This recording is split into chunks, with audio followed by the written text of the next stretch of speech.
오늘 강의는 좀 많은 분들이 보셔도 좋을 만한 강의 내용이고 실제로 인제 좀 전체 공개를 해야 될 만한 그런 인제 그 이유가 있기 때문에 끝나고 나서도 언제든 필요하시면은 볼 수 있습니다. 다만 이 라이브 강의를 올리진 않을 거고요. 인제 영상 끝나고 난 다음에 여러분에게 인제 그 뭐 질의응답은 포함이 되겠지만은 적절하게 인제 수정을 해서 다시 인제 재업로드가 될 겁니다. 다만 인제 재업로드 시점이 지금 너무 늦었기 때문에 내일 저녁에나 올라갈 거고요. 그래서 아마 한동안은 이 라이브 스트리밍으로 인제 보시게 되는 그런 식으로 인제 생각을 하시면 되겠습니다. 자, 그러면은 지금 여기까지만 얘기를 하고 바로 좀 강의를 시작을 할게요. 오늘 강의는 생각보다 굉장히 좀 사업적으로도 중요한 이슈고 또 하나는 그래도 인제 지원 사업이 계속 시작되고 있는데 사업 계획서에 대한 얘기를 안 할 수는 없어서 오늘 이제 말씀드릴 내용이 또 사업 계획서하고도 연관이 있거든요. 그래서 그런 부분들 합쳐 가지고 전반적으로 얘기를 한번 드리도록 하겠습니다. 자, 그러면은 라이브 강의를 시작하도록 하겠습니다. 안녕하세요. 세상을 바꾸는 작지만 강한 흐름 채널 MNL의 김장길입니다. 여러분에게 오늘 이제 갑자기 라이브 강의를 열게 되었는데요. 지금부터 이제 채팅창은 제가 가끔씩 확인을 하겠지만은 일단 기본적으로는 짧은 한 20-30분 정도의 강의를 하고 거기에 관련된 내용들도 이제 관련되지 않더라도 이제 내년도 창업 지원 사업이 있으니 그에 관련해서 좀 개인적으로 궁금한 부분들은 어지간하면 좀 답을 드릴 수 있는 쪽으로 하겠습니다. 오늘 갑자기 이렇게 인제 강의를 시작을 하게 된 거는 뭐 저도 좀 연말이 되다 보니까 좀 일도 손에 잘 안 잡히고 약간 좀 인제 남아 있는 일들은 웬만한 거는 내년으로 좀 넘기고 온 연말은 좀 제 나름대로 하고 싶은 걸 하면서 보내고 싶었는데 그런 고민들을 하다 보니까 유튜브도 하나는 찍고 좀 가는 게 좋을 것 같더라고요. 그래서 이렇게 인제 강좌를 새롭게 개설을 하게 됐고요. 오늘 이제 말씀드릴 내용 주제는 창업 기업의 사업 자금 활용과 사업 계획서에 대한 얘기입니다. 근데 그중에서 인제 핵심은 사업 계획서에 대한 내용은 인제 쪼끔 뒤에서 관련해서 말씀을 드릴 거고요. 물론 중요한 내용이긴 합니다. 인제 오늘 얘기할 건 사업 자금 활용에 대한 얘기인데 갑자기 이 주제를 인제 왜 선택을 하게 됐냐라고 말씀을 드리면은 의외로 인제 여러분들께서 인제 댓글을 달아주실 때 되게 여러 가지 질문들을 올려주시면은 제가 바로바로 확인을 안 하지만은 뭐 1 주일에 1 번이건 2 주일에 1 번이건 이렇게 몰아서 한번 확인을 합니다. 근데 아마 인제 대부분 인제 그 구독자분들일 수도 있고 인제 아닐 수도 있는데 인제 댓글 중에 질문들을 되게 많이 남겨주시는데 제가 기본적으로는 댓글에 대한 답을 드리지는 않아요. 드리지 않는 이유가 되게 명확한데요. 일단은 그 질문을 달으시는 분들은 본인의 머릿속에서 이렇게 질문을 하시고 원하는 거는 "예, 아니요." 요 정도로만 이제 하면 되게 간단한 거니까 대답을 해줄 거다라고 생각을 하는데 사실은 질문을 하는 내용들을 보면은 실제로 상황에 따라서 굉장히 여러 가지 현상이 나올 수가 있기 때문에 구체적으로는 그 대표님의 상황이나 아니면은 그 생각하고 있는 그런 부분들을 뭐 좀 제가 어느 정도 좀 어레인지를 해서 들어가야 되는 부분이라서 예, 아니요로 끝나는 게 아니고 굉장히 긴 얘기를 해 드려야 되는 경우가 많고요. 또 하나는 인제 이전에 제가 이미 올렸던 콘텐츠에서 충분히 다뤘던 내용들인데 이제 그거를 찾아서 보실 수는 없고 그걸 또 찾기도 어려우니까 그냥 일단 궁금한 걸 물어보시는 경우도 있죠. 근데 제가 그런 질문까지 다 대응을 하기에는 시간적 여유가 너무 없고 그래서 인제 멤버십 회원님들 같은 경우에는 약간 좀 그래도 좀 더 혜택을 드리고자 질문을 웬만하면은 대답을 간단하게라도 드리려고 하는데 그 외에는 거의 인제 그냥 보고만 있고 넘어가는데요. 근데 예외적으로 이번에 아니면 이제 어떤 질문들은 아예 그냥 상담이 필요한 질문들이 있어요. 그러니까 답으로 한 줄로 끝나는 게 아니고 정말 상담을 해야 되는 기업의 상황과 여러 가지를 봐서. 근데 그런 거는 인제 콘텐츠 안에서 해결이 되는 건 아니고 실제로 상담을 받으셔야 됩니다. 예, 실제로 인제 관련된 뭐 컨설턴트가 됐건 뭐 누굴 찾아 가지고 상담을 받으시는 게 맞고요. 다만 인제 이번에 질문 중에 굉장히 좀 인상 깊은 질문이 하나 있었어요. 그러니까 어떤 질문이냐면은 제가 여기 따로 담지는 않았는데 어 창업을 인제 생각하시는 분인데 인제 처음에 창업을 시작할 때는 이제 자기 자본으로 스타트업으로 인제 창업을 시작하고 그다음에 투자자 인제 투자 유치를 받거나 아니면 정부 지원 자금을 받기까지 시간이 좀 걸린다고 생각을 한다. 왜냐하면은 지금 인제 내가 사업을 해야 되는 시기라는 게 정해져 있는데 만약에 지금 당장 나는 창업을 해야 되는 상황이다라고 한다 그러면 정부 지원 사업이 사실 말씀드렸지만 내년에는 아무리 빨라도 2월 말 정도에 뜰 거고요. 그럼 실제 협약식이 돼서 사업비 협약이 이루어지고 선정이 된다고 하더라도 협약이 이루어지고 그 사업비가 인제 통장에 들어오기까지가 실질적으로 거의 한 5월, 6월쯤이나 돼야 인제 그 자금 집행이 가능하다고 보시면 되거든요. 그러면은 나는 1 월부터 사업할 생각했는데 뭐 여기서 벌써 지금 막 뭐 한 5월, 6월 딱 미뤄져 버리면은 그때까지 그냥 뭐 그냥 놀고 있어야 되는 건가. 그러니까 어떻게 보면은 이분은 굉장히 타당한 생각을 하신 거죠. 어쨌든 나는 내 돈으로 사업을 일부 시작할 건 있는데 문제는 그러면은 그냥 하염없이 그냥 내 돈으로 계속 쏟아부으면서 이 투자 유치나 이런 게 들어올 때까지 버텨야 되는 게 맞는 것인지, 그게 실제로 맞는 것인지, 아니면 뭐 딱히 뭐 공식 같은 게 있지는 않겠지만 그래도 한 이 정도 기점, 이 정도 기준점까지는 창업을 혼자 자기 자본으로 버티는 게 바람직하다. 뭐 이런 게 있냐라는 질문을 하셨는데 이게 되게 단순하게 보면은 창업 자금을 조달하는 방법에 대한 말씀이 아니고 실제로는 사업 자금을 어떻게 활용을 해야 되는가에 대한 질문이에요. 근데 제가 여태까지 여러분한테 강의를 하면서 사업 자금을 조달할 때 각 조달 자금에 따라서 활용 방법이 달라질 수가 있다라고 하는 얘기를 한 적은 있지만은 실제로 이제 여러분이 직접 사업을 하다 보면은 어떤 경우에는 뭐 처음에는 예창패나 이런 지원 자금으로 시작을 하실 수는 있겠지만은 어느 시점에 자기 자금의 투입이 들어가야 되는 경우도 있고 어떤 경우에는 인제 뭐 투자 유치를 해야 되는 경우도 있고 필요에 따라서는 인제 정부 지원 사업 신보나 기보 쪽에서 인제 어떤 융자 지원을 받아 가지고 진행을 해야 되는 그런 경우도 있죠. 그래서 실질적으로 인제 보면은 그런 자금들을 인제 어떻게 활용해야 되는지 근본적인 질문을 해 주셨는데 가만히 생각을 해 보니까 제가 이 질문들을 우리 학생들하고 멘토링을 할 때는 그때그때 이 친구들이 처한 상황에 따라서 "아 자네는 지금부터 좀 기보나 신보 쪽에 좀 컨택을 해 봐야 되겠다. 자네는 쪼끔 더 버텨도 되겠다. 자네는 지금부터 투자 유치를 해야 되겠다." 이런 것들을 나름대로 진단을 해 주고 얘기를 해준 적은 있었지만은 어 이걸 콘텐츠로 다뤄본 적은 없는 것 같아요. 그래서 한 번쯤 이런 얘기를 하는 게 확실히 도움이 될 것 같고 그리고 의외로 이 '사업 자금을 활용한다.'라고 하는 이 계획을 짜는 게 사업 계획서에 굉장히 큰 지대한 영향을 주거든요. 그래서 그런 관점에서 오늘 쪼끔 가벼운 인제 강의를 한번 해 볼까 합니다. 자 일단 뭐 첫 번째 페이지부터 보고 얘기를 한번 해 보자면은요. 이제 창업 기업의 사업 자금 조달 방법이라고 하는 거는 제가 예전에도 한번 몇 번 다룬 적이 있었지만은 기본적으로 창업 기업의 사업 자금 조달 방법은 뭐 기업에 따라 천차만별이 있고 어떤 우선순위가 달라지겠지만은 크게 달라지진 않습니다. 기본적으로는 자기 자본을 가지고 일부 조달하는 방법이 있고 실제로 이것도 되게 중요한 게 만약에 법인 기업을 설립한다 그러면 자본금 납입을 할 때는 결국 자기 자본을 쓸 수밖에 없는 부분들이 있죠. 그래서 자기 자본으로 조달하는 방법이 있고 그다음에 또 하나는 인제 예창패나 그 외에 인제 다른 지원 사업 뭐 초창패나 이런 것들을 통해 가지고 인제 정부 지원 사업을 통해서 조달을 하는 게 가장 일반적이죠. 그다음에 인제 투자 유치를 받는 방법이 있고요. 그다음에 인제 은행에서 대출을 받는 금융 지원을 받는 방법이 있고 그다음에 이제 매출을 통해 가지고 어느 정도 캐시카우를 확보해 가지고 인제 사업 자금을 돌리는 이런 방법들이 있습니다.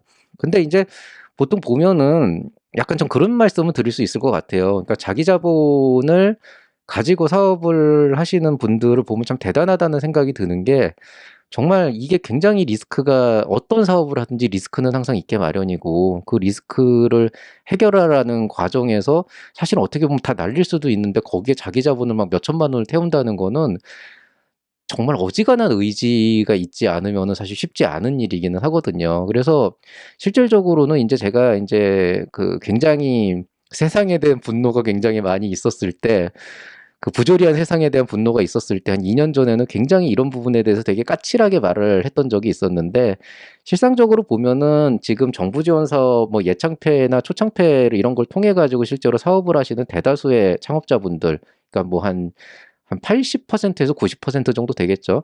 그런 창업자분들은 굉장히 성실하고 진짜 열심히 사업을 하시려고 노력을 합니다. 물론 인제 어떤 사업의 방향성이나 기본적인 어떤 마인드나 이런 측면에서 사업을 하기엔 좀 준비가 많이 안 돼 있거나 아니면 혹은 잘못된 멘토를 만났거나 주변에 좀 안 좋은 질이 안 좋은 사람들이 있거나 약간 이런 종류의 좀 안타까운 경우가 있어서 좀 나락으로 가는 경우가 제법 있는 편이지만 대체적으로는 굉장히 선한 분들이 굉장히 성실하게 열심히 사업을 하려고 하는 분들이 있어요. 그런 분들이 한 80-90% 정도 되고요.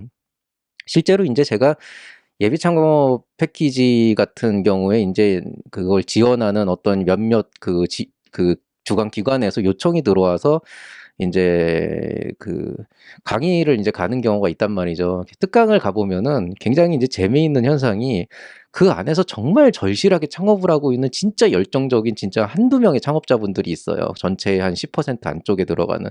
그리고 그냥 아무 생각이 없으신 그냥 시간 때우시는 한 40~50%가 있고, 뭔가 좋은 얘기를 해 주면 그걸 좀 인제 여러 가지로 받아들이는 고민하시는 분이 20~30%가 있고, 그다음에 정말 10% 미만으로 쓰레기들이 있는데, 이런 분들의 특징들을 보면 항상 모난 게 눈에 보이기 마련이거든요. 모난 게 눈에 보이기 마련이라서 열심히 하는 분들은 나름대로 좋은 얘기들을 많이 해 주려고 하고 막 그렇기는 한데, 이제 개중에 인제 정말 이 잘못된 마인드를 가지고 그 물을 흐리는 그 미꾸라지 같은 그런 인제 질이 나쁜 그런 창업자들을 보면은 굉장히 인제 좀 마음이 아프죠. 예, 마음이 아프고 열이 받죠. 근데 이런 분들을 보면은 이게 참 그래요. 그러니깐 심지어 뭐 한 2년 전 얘기를 하자 그러면은, 2년 전에는 제가 어디 그 저희 동네에서 인제 친구랑 같이 만나서 인제 술을 마시는데, 뒷자리에 한 4명 정도, 한 중년의 제 나이 또래 정도 되는 사람이 넷이 모여 가지고 막 사업 얘기를 하는데, 친구 흉을 보는 거예요. 그 친구 흉을 어떻게 보냐면은, 얘는 예비 창업 패키지, 초기 창업 패키지 이런 지원 사업도 모르는 상태에서 지 돈으로 사업을 해 가지고 되게 힘들게 하면서 되게 바보같이 한다는 거야. 그러면서 "우리는 지원 자금 이렇게 받아 가지고 이렇게 하는데, 아 난 다음 지원 자금 하려고 여기에서 요렇게 바꿔 가지고 무슨 뭐 제목을 이렇게 바꿔 가지고 뭐 요걸 아이템을 이렇게 하면 이 돈을 받을 수 있고, 그럼 그 돈으로 뭐라고." 이런 식의 얘기들을 하는데, 참 일면식도 없는 사람들이지만 참 앞에서 참 되게 기분이 나빴던 게, 아니 뭐 국가에서 창업을 하라고 지원하는 자금을 받아 쓰는 게 뭐 나쁘겠어요? 그리고 그 창업을 하라고 지원하는 그 돈을 받기 위해서 전략을 짜고 어떤 그 계획적으로 어떤 그 사업 계획서를 이런 식으로 하고 하는 거 자체는 그렇게 나쁜 건 아닌데, 근데 지원 사업 없이 자기 자본으로 열심히 일하시는 분에 대해서 바보 취급을 하고 그 깔본다라고 하는 거는 기본적인 자세가 안 돼 있는 거죠. 그런 경우를 되게 많이 봐요. 그리고 실제로 인제 지방에 가 보면은, 서울 쪽은 좀 그런 게 되게 빡세게 돼 있는데, 지방에 가 보면은 창업 환경이 되게 열악한 곳이 많습니다. 열악한 곳이 맞다는 거는, 뭐 솔직히 말씀드리면 창업 환경이라고 하는 게 딱히 열악하거나 뭐 이런 게 뭐 딱히 없어요. 뭐 사실 뭐 저도 지금 여기 지금 한 평도 안 되는 그 뭐냐 사무실에서 혼자서 인제 열심히 사업하고 있고, 다른 여기 계신 다른 분들도 굉장히 열심히 하고 계시는데, 이런 공간에 대한 시설이 문제가 아니고 사람이 항상 문제인데, 지방 쪽으로 가서 굉장히 좀 열악하다라고 하는 곳에 가 보면은 일단 창업자가 문제가 아니고 PM이 쓰레기야 보니까. 그러니까 뭐냐면, 이 양반들이 젊었을 때 뭘 하고 온 양반들인지는 모르겠는데, 창업자들을 어떻게 하고 뭐를 걱정하고 이런 것들에 대해서는 전혀 개념이 없고, 그냥 자기네들 노후 보내러 온 거예요, 월급 주니까. 와 가지고 그냥 아는 척하면서 "사업은 이렇게 해야 되는 거다." 막 이러면서 하는 거니깐, 그 밑에서 제대로 된 창업가들이 나올 수가 없는 거죠. 예. 그러니깐 이런 경우가 되게 많아요, 실제로. 그러다 보니깐 저조차도 창업 교육을 하고 있고 실제로 학교에서 창업 보육을 하고 있는 만큼, 예창패나 초창패 시즌이 되면 진짜 많은 제자들을 가르치고 봐주고 양성을 하고 이런 지원 자금을 통해 가지고 사업을 할 수 있는 그런 인제 기반을 많이 주려고 노력을 진짜 많이 하거든요. 그 얘기는 무슨 얘기냐면, 제가 이거를 나쁘게 생각하지 않는다는 거예요, 정부 지원 사업을. 그럼에도 불구하고 이렇게 해 가지고 막 남들은 이렇게 열심히 하고 있고 진짜 사업가도 열심히 하고 있는데, 그 잘못된 쓰레기 같은 PM들하고 그 잘못된 마인드를 갖고 있는, 뭐 국가에서 뭐 "내가 사업을 하고 있는데 장학금을 주는 것 같다." 이런 말도 안 되는 개소리를 짓거리는 인간들을 보면 이 사람이 열불이 확 나거든요. 근데 간혹 가다 보면은 어떤 창업가들이 있냐면은요, 사업을 되게 힘들게 하세요. 투자 유치를 받으려고 열심히 IR조를 만들어 가지고 돌아다니고 하는데, 뭔가 근본적으로 자료 자체가 잘못돼 있는데, 이 잘못돼 있는 이유가 어느 누구도 가르쳐 준 게 없는 거죠. 그러니깐 누군가는 한 번쯤 봐 주고, 인제 이 스타트업이라고 하는 것도 일종의 공식이거든요. 그러니까 투자 유치라고 하는 게 어떻게 이루어지고, 내가 남들한테 나의 사업을 어떻게 보여줘야 되고, 나의 가치를 어떻게 경제적인 가치로 환산시켜서 어떤 미래의 성장 가능성을 보여줘야 되는가, 이런 거는 사실은 어떻게 보면 되게 공식과 같은 거예요. 즉 뭐냐면은, 이런 거예요. 제가 예를 들어서 뭐 창업교육 플랫폼을 만드는 어떤 사업을 하겠다라고 하게 된다 그러면 제가 이거를 남들에게 어떤 가치를 어떻게 보여주든지 간에 제가 하고 싶은 일 자체는 변화가 되진 않아요.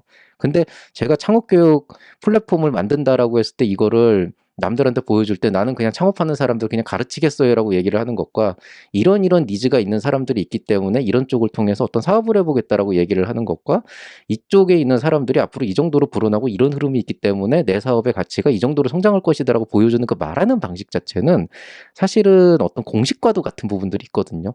그래서 생각보다 창업교육이나 컨설팅이 그렇게까지 의미가 없는 일은 아니고요. 의외로 이제 제대로 된 사람을 만나면 성장할 수 있는 기회를 얻는데 그럴 기회조차 못 얻은 분들이 꽤 있어요. 그러니까 이분 같은 경우는 제가 몇 년 전에 만났던 창업가 한 분은 아직도 기억이 남는데 약간 그 정부 지원 사업을 받는 거에 대해서 약간 그 뭐라 그래야 되나 부정적인 생각이라기보다는 약간 창피하다 그래야 되나? 그러니까 그런 생각을 하는 거예요. 사업은 내가 하는 거고 주변에 보면은 지원 사업 받아가지고 사업한다고 하면서 좀 깝죽대다가 결국에는 지원 자금만 쫓아다니면서 사업은 하지도 못하고 이게 빌빌대는 사람들을 너무 봤다.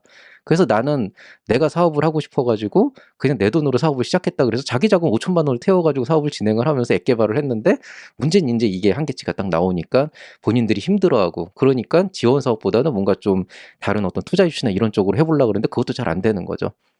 근데 이분한테 제가 한 얘기가 있어요. 사실은 어떻게 보면은 인제 우리가 인제 아까 얘기했듯이 인제 세상을 살다 보면은 그거 5천만 원, 1억 원 지원 자금 받는 게 뭐 그렇게 대단한 일이라고 그거 가지고 자랑스러워하면서 그거 못 받은 사람들을 깔보는 그런 인간들이 그 돈을 받는 것보단 대표님 같은 사람이 제대로 케어를 받아서 그런 지원 자금을 받아서 제대로 활용하는 게 낫다라고 전 얘기를 하거든요. 근데 그 이유가 간단한 거예요.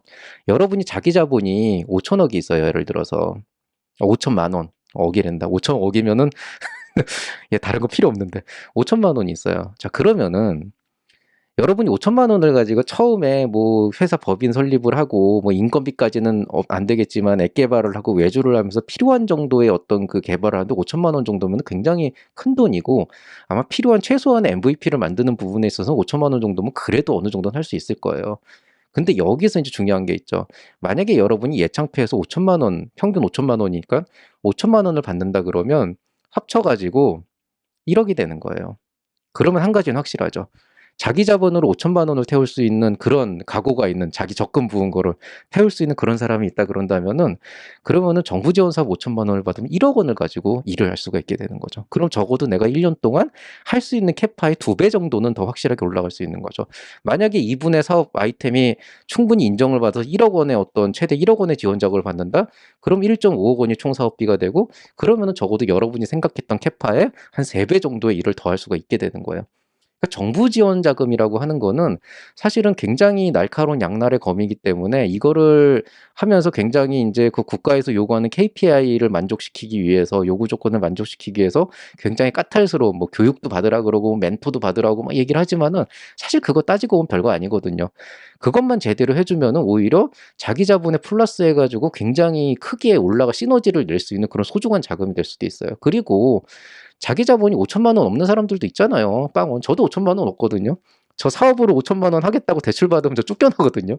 그러니까 이런 경우에 진짜 사업에 의지가 있고 뭔가를 있는 사람이 있다 그러면 굳이 자기 자본 안 땡기고 정부 지원 사업으로 시작을 해도 어떤 사업 의지만 투철하고 끝까지 가져갈 수 있는 게 있다 그러면 전 이것도 되게 좋다고 봅니다. 예. 그러니까 말씀드렸듯이 제가 제일 싫어하는 사람들은 지원 사업 자금만으로 사업을 하는 분들을 싫어하진 않아요. 그럴 수 있는 거죠. 뭐 모든 사람이 돈이 있고 그러나요?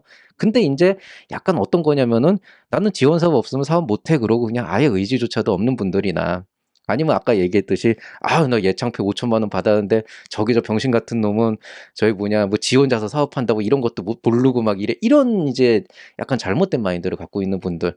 그런 사람들을 싫어하는 건데 근데 대다수 보면은 여기 와 가지고 제가 하는 얘기를 들으면서 창업을 하시는 분들이 그런 경우는 거의 없어요 실제로는. 거의 없고 그런 경우 있는 분들은 보통 재발이 더려서 인제 악플을 달고 나가더라고요. 그래서 저는 인제 차단을 하고. 자, 그렇기 때문에 뭐 정부 지원 사업 같은 경우는 어쨌든 저는 받는 게 좋다. 그러니까 뭐 예창팩, 초창팩 이런 거는 그냥 이렇게 생각하시면 돼요. 그 잘못된 마인드를 갖고 있는 이상한 놈들이 가져가게 두는 것보다 여러분이 가져가시는 게 훨씬 더 제대로 쓸 수 있고 훨씬 더 국가의 세금을 소중하게 쓸 수 있는 그런 방법이 되는 겁니다. 그리고 인제 여기에서 인제 어떤 자금이 좀 부족하다 그러면 인제 투자 유치를 가져가는 거고, 그다음에 필요하면 이제 융자를 받을 수 있고, 그다음에 인제 뭐 매출은 뭐 나면 너무 좋죠. 그래서 뭐 이런 인제 사업 자금 조달 방법이 있는 거고요. 근데 인제 아까 인제 말씀하신 분은 지원 자금이라고 하는 부분이 있다라고 하니까 그걸 알아보시면서도 '아 어쨌든 이건 내 돈 태워 가지고 사업해야 되는 건데 자기 자본으로 버티는 게 과연 온당하냐 아니냐.'를 따졌는데, 결론부터 말씀드리면은 정답은 없죠. 정답은 없는데, 아무래도 자기 자본을 어느 정도 모아 놓고 시작하시는 분들이 쪼끔 더 사업을 오래 버틸 수 있는 어떤 그런 가능성은 있습니다. 왜냐하면은 정부 지원 사업에서 나오는 그 자금이 생각보다 활용하기가 굉장히 힘들고, 그 틀 안에서 쓰라고 한 그 용도로만 쓰면서 하다 보면은 정작 내가 해야 될 일을 제대로 못하는 경우도 굉장히 많아요. 그리고 정부 지원 자금이라는 게 한번 집행을 하려면은 뭔가 서류를 처리하고 뭔가를 하고 이래야 되는 게 너무 귀찮다 보니까 사실은 어느 정도 자기 돈을 태워 가지고 해야 되는 그런 경우도 있는 거죠. 그래서 가끔 이제 정부 지원 자금 써 가지고 사업하시는 분들 중에 조금 안타까운 거는, 정부 지원 자금을 사용할 때는 가장 개인적으로 추천하는 거는 굵직굵직하게 크게 들어가는 걸 처리하고, 짜잘한 거는 아예 그냥 자기 돈으로 하는 거를 저는 추천을 드려요. 예를 들어서 제가 인제 기억에 남았던 한 가지는 뭐였냐면은, 어떤 분이 팁스를 받았어요. 팁스를 받았는데 뭐 그 정도 되면은 그래도 인정받은 거죠. 옛날에 팁스 잘 주던 시절이 있었거든요. 근데 이 대표는 사업 자금을 쓸 때 뭐까지 하냐면은 그 어디에 서류를 보내는 우체국 등기조차도 팁스에서 처리를 하려 그랬어요. 그 등기 비용이 한 3,000원 정도 하거든요. 저도 등기를 보낼 때는 그냥 제 개인 카드를 써요. 영수증 처리하기 귀찮아 가지고, 비용 처리하기 귀찮아 가지고.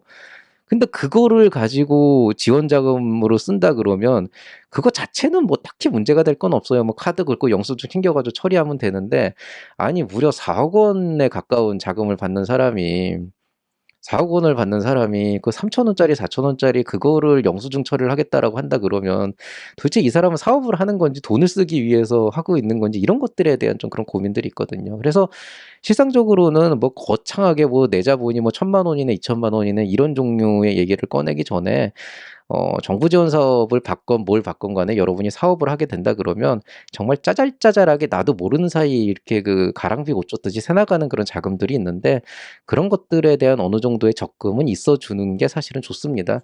그게 없으면은 그 일의 활용도가 굉장히 떨어져요. 그러니까 인제 직원들도 일하기 싫어지니까 괜히 막 뭐 등기 보내라 이러면은 괜히 귀찮으니까 몰아서 보내고, 이런 일도 굉장히 많고 뭔가 이 효율이 굉장히 떨어지는 부분들은 있죠. 그래서 자기 자본의 인제 용도가 사실 중요하긴 한데, 근데 오늘 인제 말씀드리려고 하는 자기 자본은 쪼끔 다른 관점에서 말씀을 드리려고 해요.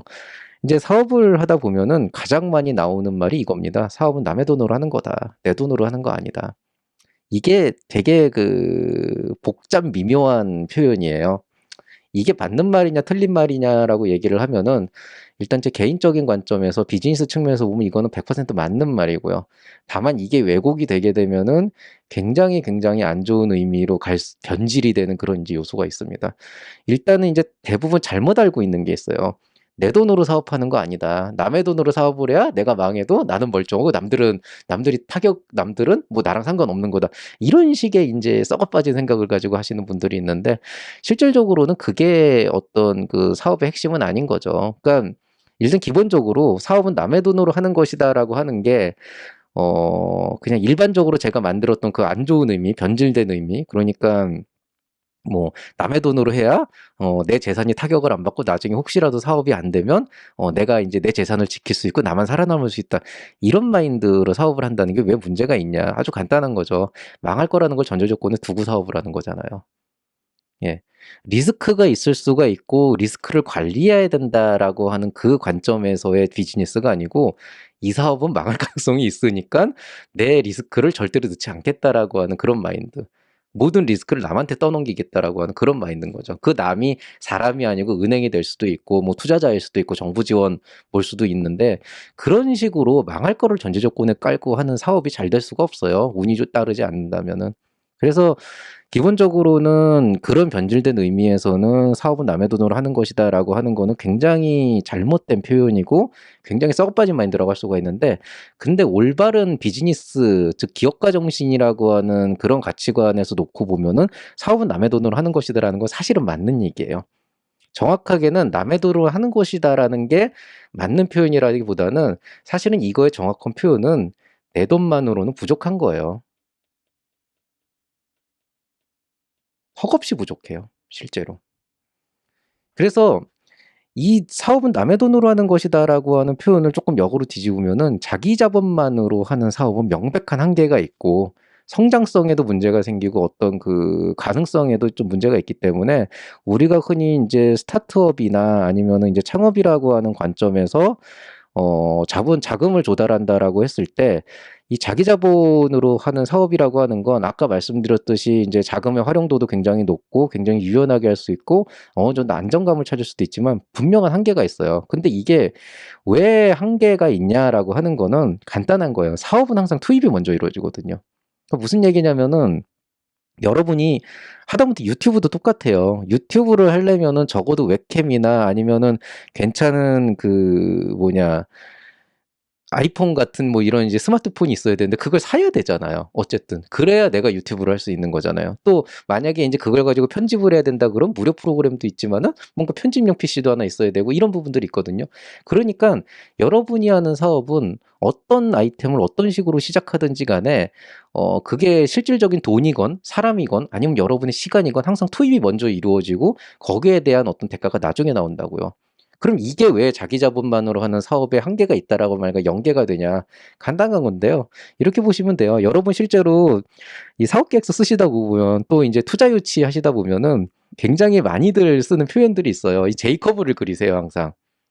이거 당연히 맞습니다. 그래서 우리가 올해는 뭐 5천만 원, 0.5억 정도를 매출로 보고 있지만은 뭐 내년에는 한 5억 정도 유치가 될 거고 그다음에 후년에는 뭐 한 20억 정도 보고 있고 뭐 한 5년 뒤에는 100억 정도 볼 거다. 그럼 이제 투자자들이 어떤 얘기를 하냐면 대표님 이거 5억 5년 뒤에 100억이면 너무 그 뭐냐 너무 이게 그 소심하신 거다.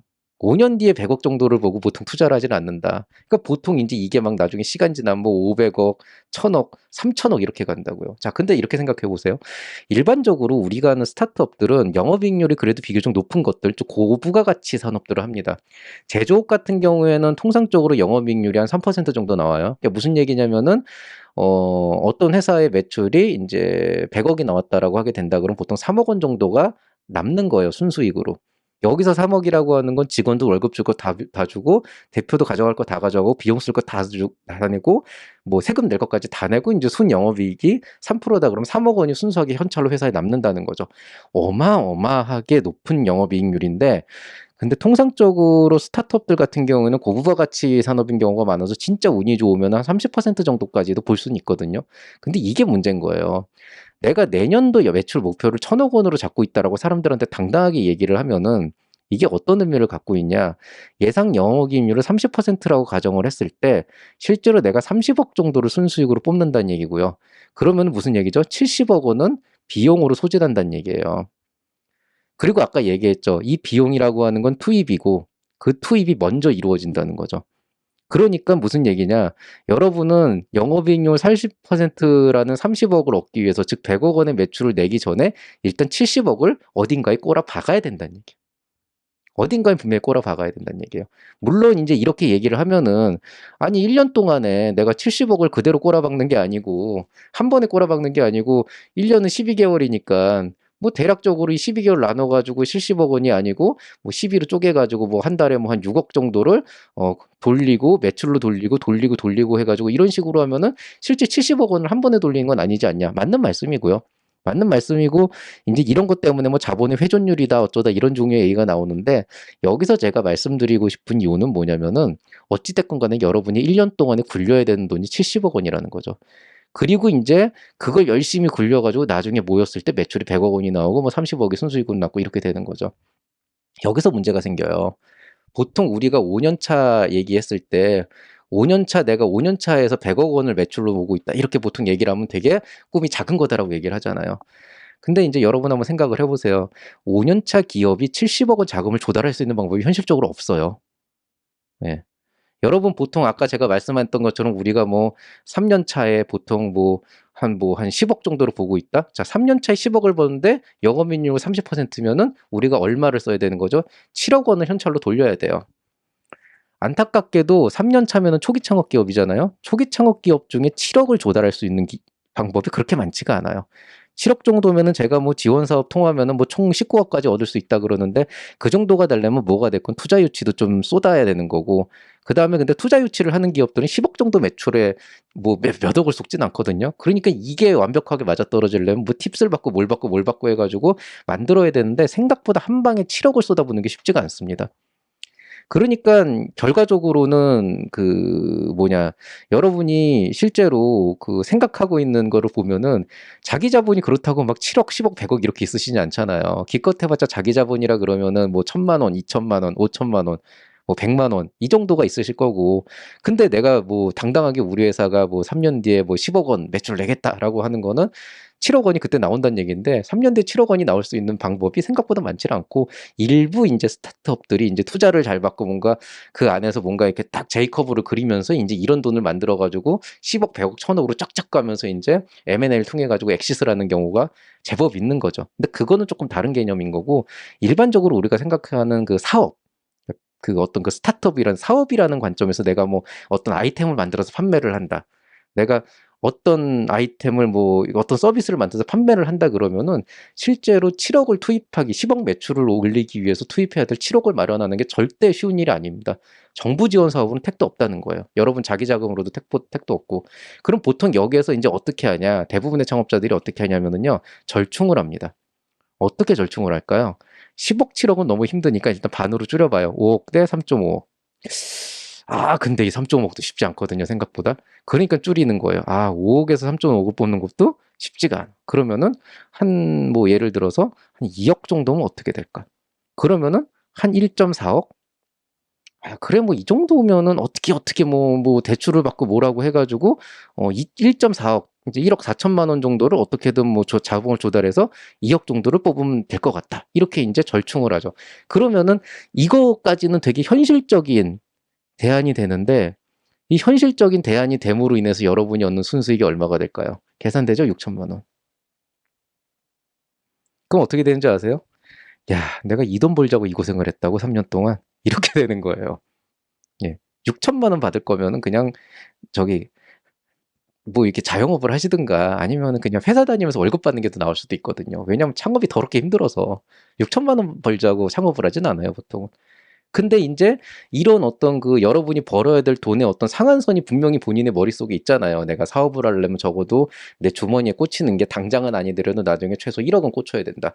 2억은 꽂혀야 된다. 이래야 이 사업에서 오는 스트레스를 견뎌낼 수가 있는데 근데 실상적으로 인제 그 투입해야 되는 자금이 30억을 벌려면 70억을 꼬라박아야 되고 5억을 벌려면은 일단 3.5억을 꼬라박아야 되고 약간 이런 식으로 인제 가게 되는 거니까 1억 5천을 벌려면 3억 5천만 원을 꼬라박아야 되고 이런 식으로 이제 가게 되는 거니까 이 투입이 먼저라고 하는 관점에서 이제 한계치가 나오게 되는 거예요.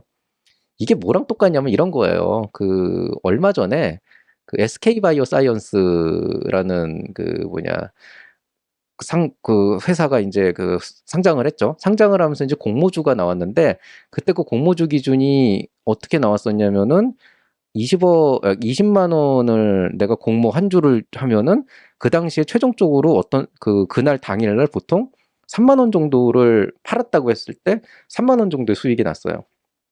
자, 어떤 사람은 200만 원을 부어가지고 230만 원 해가지고 30만 원을 벌었습니다. 나쁘지 않죠. 하루 안에 200만 원 넣어가지고 어쨌든 공모주 특히 SK바이오사이언스 같은 경우에는 분명히 이제 그 당일날은 그 뭐냐 가격이 올라갈 거라고 생각을 했거든요. 그렇게 해서 30만 원 벌었어요, 이분은. 그럼 30만 원을 뭘 할 수 있죠? 하루 안에 30만 원을 벌면은 자, 그걸로는 실질적으로 애플워치도 못 삽니다. 애플워치가 30만 원이 넘어요. 자, 근데 이 순간에 어떤 자산가는 무슨 짓을 했냐? 20억을 받고 23억을 벌었어요. 그러니까 20억을 받고 3억을 벌었어요. 그럼 이제 여기에서 이제 그 스케일의 차이가 나는 거예요. 누구는 20억을 때려받고 3억을 벌고 있는데 나는 200만 원 내 전재산 걸어가지고 30만 원을 번단 말이죠. 그러니까 사업을 하게 되면은 이런 것들이 되게 딜레마가 생겨요. 그렇다고 내가 지금 20억이 있는 게 아니잖아요. 나는 지금 200만 원밖에 없잖아요. 그런데 어떻게 3억 원을 벌어요? 그렇게 되다 보니까 결국에는 이런 이제 단계를 해결하기 위해서 이제 깨닫는 것들이 있죠. 내가 사업을 해서 내가 원하는 걸 이루고 뭔가 어느 정도 좀 큰 꿈을 꿔가지고 뭔가를 얻어내기 위해서는 결국에는 내 돈이 아닌 남의 돈을 투입할 수밖에 없다. 그리고 내 돈이 아닌 남의 돈을 투입하게 되면은 아까 얘기했듯이 내가 200만 원으로 30만 원을 벌던 걸 20억 원으로 3억 원을 벌게 되는 거니까 그 안에서 내가 3억 원을 다 가져가지 못하고 일부는 저쪽에 떼줘야겠지만은 적어도 내가 30만 원보다는 더 많은 수익을 가져갈 수가 있게 되는 거겠죠. 이게 이제 흔히 얘기하는 아까 얘기한 뭐 투자 유치나 아니면 이제 금융 지원 같은 걸 가지고 이제 해결을 해야 되는 문제인 거죠. 그리고 그런 식으로 해서 어느 정도 규모의 경제를 만들어서 이제 회사를 키워가기 시작하면은 매출 자체가 올라가게 되니까 상대적으로 외부에서 하는 이런 지원 사업이나 투자 유치나 금융 지원에 대한 의존도가 조금 떨어지고 매출에 대한 게 넘어가면서 내가 가져갈 수 있는 이제 이익이 더 많아지게 돼 있는 거고 그 다음에 이제 그게 아니고 내가 지속적으로 이제 지원 사업이나 투자 유치나 금융 지원을 통해서 자산을 늘린다고 하더라도 어쨌든 그게 결국엔 매출의 신장과 나의 자본의 이제 상승으로 올라가게 되니까 계속 윈윈을 하면서 이제 서큘레이션이 일어나면서 아까 얘기한 이런 뭐 어디냐 100억 원이라고 하는 수익이나 아니면 뭐 200억 원, 300억 원이라고 하는 그 수익 매출 구조가 충분히 나올 수가 있게 되는 거죠. 물론 그 과정에서 충분한 정도의 이제 그 고용도 이루어져야 되고 뭔가 그 안에서 어떤 안정적인 이제 구조를 가져가야 되는 것도 있죠. 이런 이유 때문에 즉 내 자본만 가지고 5천만 원만 가지고 1억 을 가지고 1,000만 원을 가지고 하는 그 사업 자체는 굉장히 대단하신 거지만 실제로 그 돈으로 사업은 결국엔 돈이 돈을 먹게 돼 있어요. 예.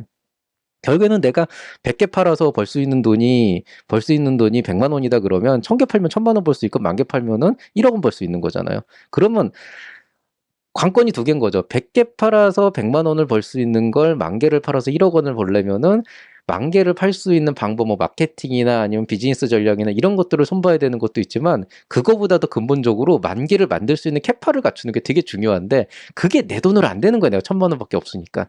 그러니까 이제 다른 사람의 어떤 자금을 끌어들여 가지고 그걸 가지고 올리고 거기에서 이제 같이 이제 그 어떤 수익을 논아가는 이런 구조를 갖는 거죠. 그중에서 투자 유치 같은 경우에는 상대방이 투자를 한 만큼 기업 가치가 올라가서 더 많은 어떤 그 투자를 한 사람이 더 많은 이익을 가져갈 수 있도록 해야 되는 거니까 약간 제이커브를 그리는 그런 곡선이 나와야 되는 거고 융자를 만약에 하게 된다 그러면 융자라는 것도 엄연히 남의 돈이고 갚아야 될 돈이지만은 상대적으로 융자는 그 내야 되는 이자가 정해져 있으니까 그 돈을 가지고 내가 이자보다 더 많은 어떤 매출을 올려서 많은 수익을 낸다 그러면은 사실은 그 이자만 갚아가면서 내가 이제 사업을 계속하면서 자산을 불려갈 수 있는 게 되는 거죠.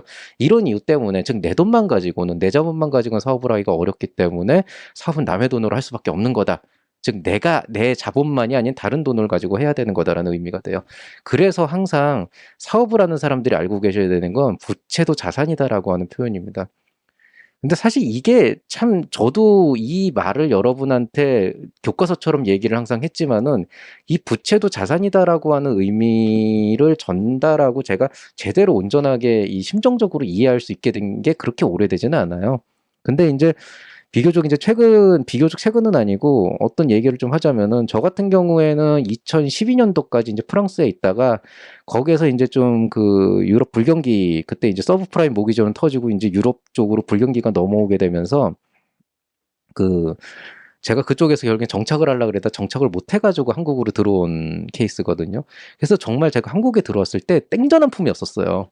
왜냐하면 유럽에서 보통 살게 되면은 그 샐러리 그러니까 월급 잠깐 물 좀 마실게요.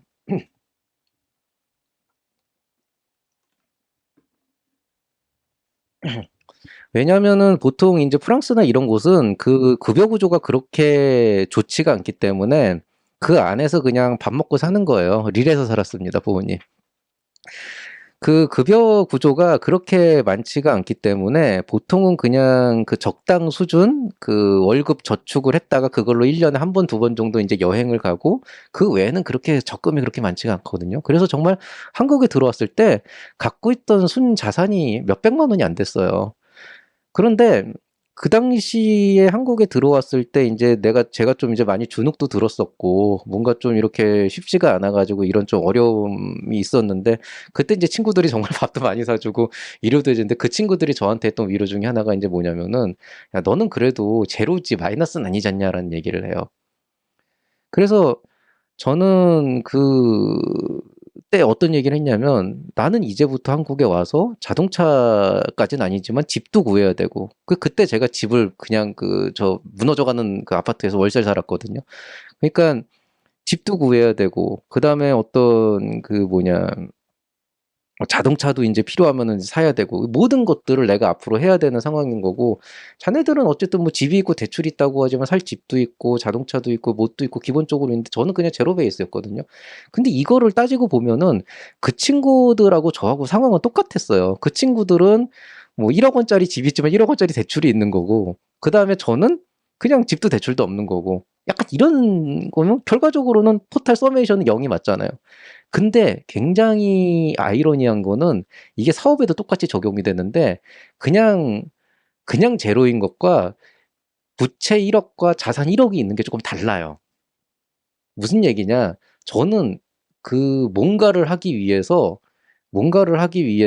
어떤 자금이 필요하다 그러면은 그 1억 원을 어디선가 구하기 위해서 대출부터 받아야 되는데 한국에 없었으니까 신용도도 그렇게 높지가 않고 그다음에 그걸 할 수 있는 어떤 그 뭐라 그러죠? 그거 뭐라 그러죠? 그 담보도 없고 그러니까 실질적으로는 그런 돈을 땡길 수 있는 방법 자체가 없는 거죠. 근데 실제로 집을 1억을 갖고 있고 대출을 1억을 갖고 있는 사람들은 굉장히 사업적으로는 어떤 의미를 갖고 있냐면은 2억이라고 하는 사업을 위한 자금이 실제로 있는 거예요. 부동산과 그다음에 실제 그 대출금이라고 하는. 이게 굉장히 개념상으로 이해하기가 힘든데 이게 실제로 비슷해요. 그 사업에서도. 그러니까 무슨 얘기냐면 여러분이 생각하기엔 내가 기부해서 대출을 2억을 받았고 이건 남의 돈이고 내 돈이 아니다. 갚아야 될 돈이고 나는 마이너스고 이제 이거 큰 놈 빚쟁이다. 이렇게 얘기를 하지만은 실상적으로 사업을 하기 위해서는 아까 말씀드렸듯이 돈이 필요한데 그 돈 자체가 2억 원이라는 대출 자금이 없으면은 실질적으로 그 돈을 구할 수 있는 방법도 없고 그러면은 사업이라고 하는 즉 매출을 올리기 위한 기본 자금조차도 없는 그런 상황이 되게 되는 거죠. 그런 것처럼 기본적으로는 여러분이 어떤 융자를 땡기거나 투자 유치를 받거나 했을 때 그런 돈들이 다 남의 돈이지만은 사업적인 관점에서 보든 그것들을 다 자산으로 봅니다. 그래서 여러분이 보통 재무제표를 보면은 자산이라고 하는 관점 안에 보면은 이 안에 분명히 부채가 포함이 돼 있는 거예요. 자본금도 있고. 대신에 이제 부채가 포함되어 있다 그러면 이 부채는 언젠가 갚아야 될 돈이고 순수하게 우리 회사에 있는 현금 자산은 아니기 때문에 여기 이제 우리가 이제 부채 비율이라고 하는 요소를 이제 집어넣어서 이제 이 회사의 부채율이 얼마다라고 해서 어떤 재정 안정성을 보는 건데 사실 그거는 재무제표의 안정성과 회사의 어떤 안정성을 보는 게 목적인 거지 자산적인 관점에서는 부채가 있는 게 그렇게까지 꼭 안 좋고 부정적인 건 아닙니다. 중요한 거는 그렇게 해가지고 회사 가치가 계속 올라간다 그러면은 나중에는 그걸 가지고 이제 그 뭐냐 어 또 어떤 그 가치가 올라간다 그래서 나중에는 그거를 청산을 하면서 이제 동시에 엑시스를 하면서 이윤을 남길 수가 있는 그런 요소가 되는 거예요. 그래서 아마존 같은 경우가 항상 해마다 적자가 된다고 그러지만 회사의 가치 자체는 막 몇 조가 넘어가고 하는 게 그런 이유 때문이거든요. 대신에 인제 이런 얘기를 하면은 그 제가 뭐 이제 "그런 거 걱정하지 말고 맘대로 빚을 내고 맘대로 뭘 해라." 이렇게 들릴 수도 있는데 사실은 그렇게 말하는 저조차도 사업체를 운영하고 있지만은 빚을 내진 않습니다. 왜냐하면은 부채도 자산이라고 하는 생각을 가지고 사업을 진행하기 시작을 하면은 결국에는 계속 빚을 쌓아갈 수밖에 없고요. 그건 인제 회사의 재무 건전성을 나쁘게 하기 때문에 어느 시점에 제대로 한번 일이 터졌을 때 회사를 부도로 만들 수 있는 그런 위험이 있죠. 그런데 왜 부채도 자산이란 말을 하냐. 그러니까 말 그대로 그거예요. 쓸 수 있는 돈이 되는 거고 그렇기 때문에 사업이라는 게 기본적으로 하이 리스크 하이 리턴으로 갈 수밖에 없는 구조가 되는 거예요. 그러니까 대부분 약간 이런 게 있어요. 제가 예전에도 비슷한 얘기를 한번 다른 그 영상에서 한 적이 있었는데 제 지인이 실제로 저한테 그런 얘기를 했었거든요. 뭐 제가 어떤 사업에 투자를 했다 그래서 "아 그 사업 내가 부를 땐 불하나 하지 말라." 그러니까 저한테 했던 얘기가 "네가 경영을 몰라서 그런다. 자기가 경영 전공을 했지만은 모든 사업은 리스크를 지고 하는 거다."라고 얘기를 하는데 이게 개념 자체가 잘못된 거예요. 예. 눈에 보이는 위험을 가지고 저게 리스크니까 내가 그걸 지겠다라고 하는 건 없어요, 보통은. 누가 봐도 저게 망할 산업이면 손대면 안 돼요, 실제로. 그건 절대로 하면 안 되는 거예요. 예. 아무리 지금 옆에 있는 사람이 어떤 주식에 투자를 해 가지고 뭐 돈을 막 벌고 있다라고 하더라도 내가 볼 때 아무리 봐도 저거는 내일쯤이면 떨어질 것 같다 그러면 절대 들어가면 안 되는 거예요, 그거는. 그 상황에서 내일 떨어질 것 같지만 난 이걸 리스크라고 들어가겠다 그러면 내 돈 잃는 거예요, 기본적으로. 그럼 사업에서 얘기하는 하이 리스크 하이 리턴이라는 건 뭐냐? 방금 얘기한 그거예요. 부채도 자산이고 부채도 명백한 자산이고 내 돈 1억을 가지고는 사업하기 부족하니까 남의 돈 10억을 가지고 11억을 가지고 내가 사업을 해야 되는데 이 어쩔 수 없는 구조를 가져가면서 리스크가 생겨나는 거고 이 리스크가 생겨나는 만큼 리턴도 많이 들어간다. 그러니까 접근 방식이 다른 거예요. 리턴을 얻기 위해서 어쩔 수 없이 리스크를 져야 되는 거예요. 눈에 보이는 리스크를 보고 이런 리스크가 있지만 나는 도전 정신이 있으니까 들어갈래. 이건 미친 짓이에요. 이건 정신 나간 짓이에요, 실제로. 그거보다는 여러분이 사업을 진행하면서 어느 시점에 투입이 필요한데 이 투입을 하는 과정에서 과연 어느 종류의 리스크가 생길 것인가를 보고 거기에 대해서 내가 어떻게 감당을 하고 어떻게 리턴 구조 가져갈 것인가. 그게 사실은 실질적인 리스크 매니지먼트가 되는 거예요. 근데 그렇게 매니지먼트를 하는 거지 딱 봤을 때 이건 이 위험인데 이건 이렇게 해결하면 돼. 이거는 아니에요. 위험이 보인다는 거는 하면 안 되는 일인 거죠. 그걸 가지고 들어가는 사람이 있어요. 그런 사람들은 이제 하이 리스크, 하이 리턴 정도가 아니고 이 앞에 하나가 더 붙여 울트라. 예. 울트라 하이 리스크, 울트라 하이 리턴이 되는 거고 이제 이거보다 더한 사람 뭐 하이퍼가 붙고 뭐 이런 식으로 되겠죠. 근데 이제 그런 식으로 가다가 무너진 게 이제 머지 포인트 같은 거예요. 머지 포인트 사태가 이건 제가 나중에 팟캐스트나 이런 데서 얘기를 하겠지만은 기본적으로 결과적으로는 그건 폰지 사기라고 결정이 났고 뭐 폰지 사기로 봐도 전혀 상관없는 사업이 됐지만은 사업적 측면에서 봤을 때는 누가 봐도 분명히 불안정한 상황이고 리스크가 커질 수밖에 없는 상황이었는데 더 큰 리턴을 바라기 위해서 그 리스크를 아무렇지도 않게 생각을 하고 하다가 눈가리가 돌아간 거죠, 사실은. 그렇게 보는 게 사실은 좀 더 정확한 사업가의 관점에서 그런 거고요. 이런 종류의 이런 문제들이 있어요. 물론 뭐 거기에 대해서 나는 책임을 질 수 있고 뭐 내가 뭐 1억을 꼬라박아도 뭐 나는 10억을 위해서 뭐 꼬라박겠다 그러면 그건 이제 본인의 선택이니까 뭐 제가 뭐라고 할 수 있는 건 아닌데 다만 이제 부채도 자산이다. 사업은 남의 돈으로 하는 것이다라고 하는 이 명제가 갖고 있는 의미는 뭐냐면은 결국에는 내가 사업을 크게 하기 위해서는 정부 지원 자금이면 투자 자금이건 남의 돈을 가져다가 써가지고 내가 1,000만 원으로 할 수 있는 일을 10억 원으로 해보고 100억 원으로 할 수 있는 상태를 만드는 건데 그만큼 리스크가 높아지고 리턴도 높아질 수밖에 없다. 이런 개념으로 보시면 됩니다. 자, 그러면 이런 걸 관점으로 봤을 때 과연 이제 그 제 댓글에다가 질문을 해주셨던 그 대표자님의 질문, 과연 나는 자기 자본을 쓸 수밖에 없는 상황이고 마냥 그냥 뭐 지원 자금이나 투자 유치를 기다릴 수밖에 없으니까 그 적정선을 구해야 된다라고 고민을 하셨는데 적절한 자기 자본 규모 활용 방법은 사실 결론부터 얘기하면 상황에 따라서 굉장히 달라져요. 지금 무슨 얘기냐면은 그 대표님은 이제 본인이 생각을 하시기에 이런 아이템을 통해서 어떻게 할 것인가라고 이제 생각을 할 수가 있는데요. 상황에 따라 다르다라고 하는 거는 예를 들어서 이런 거예요. 예를 들어서 내 아이템은 어떤 이유가 됐든지 간에 뭐 예를 들어서 신약 같은 거.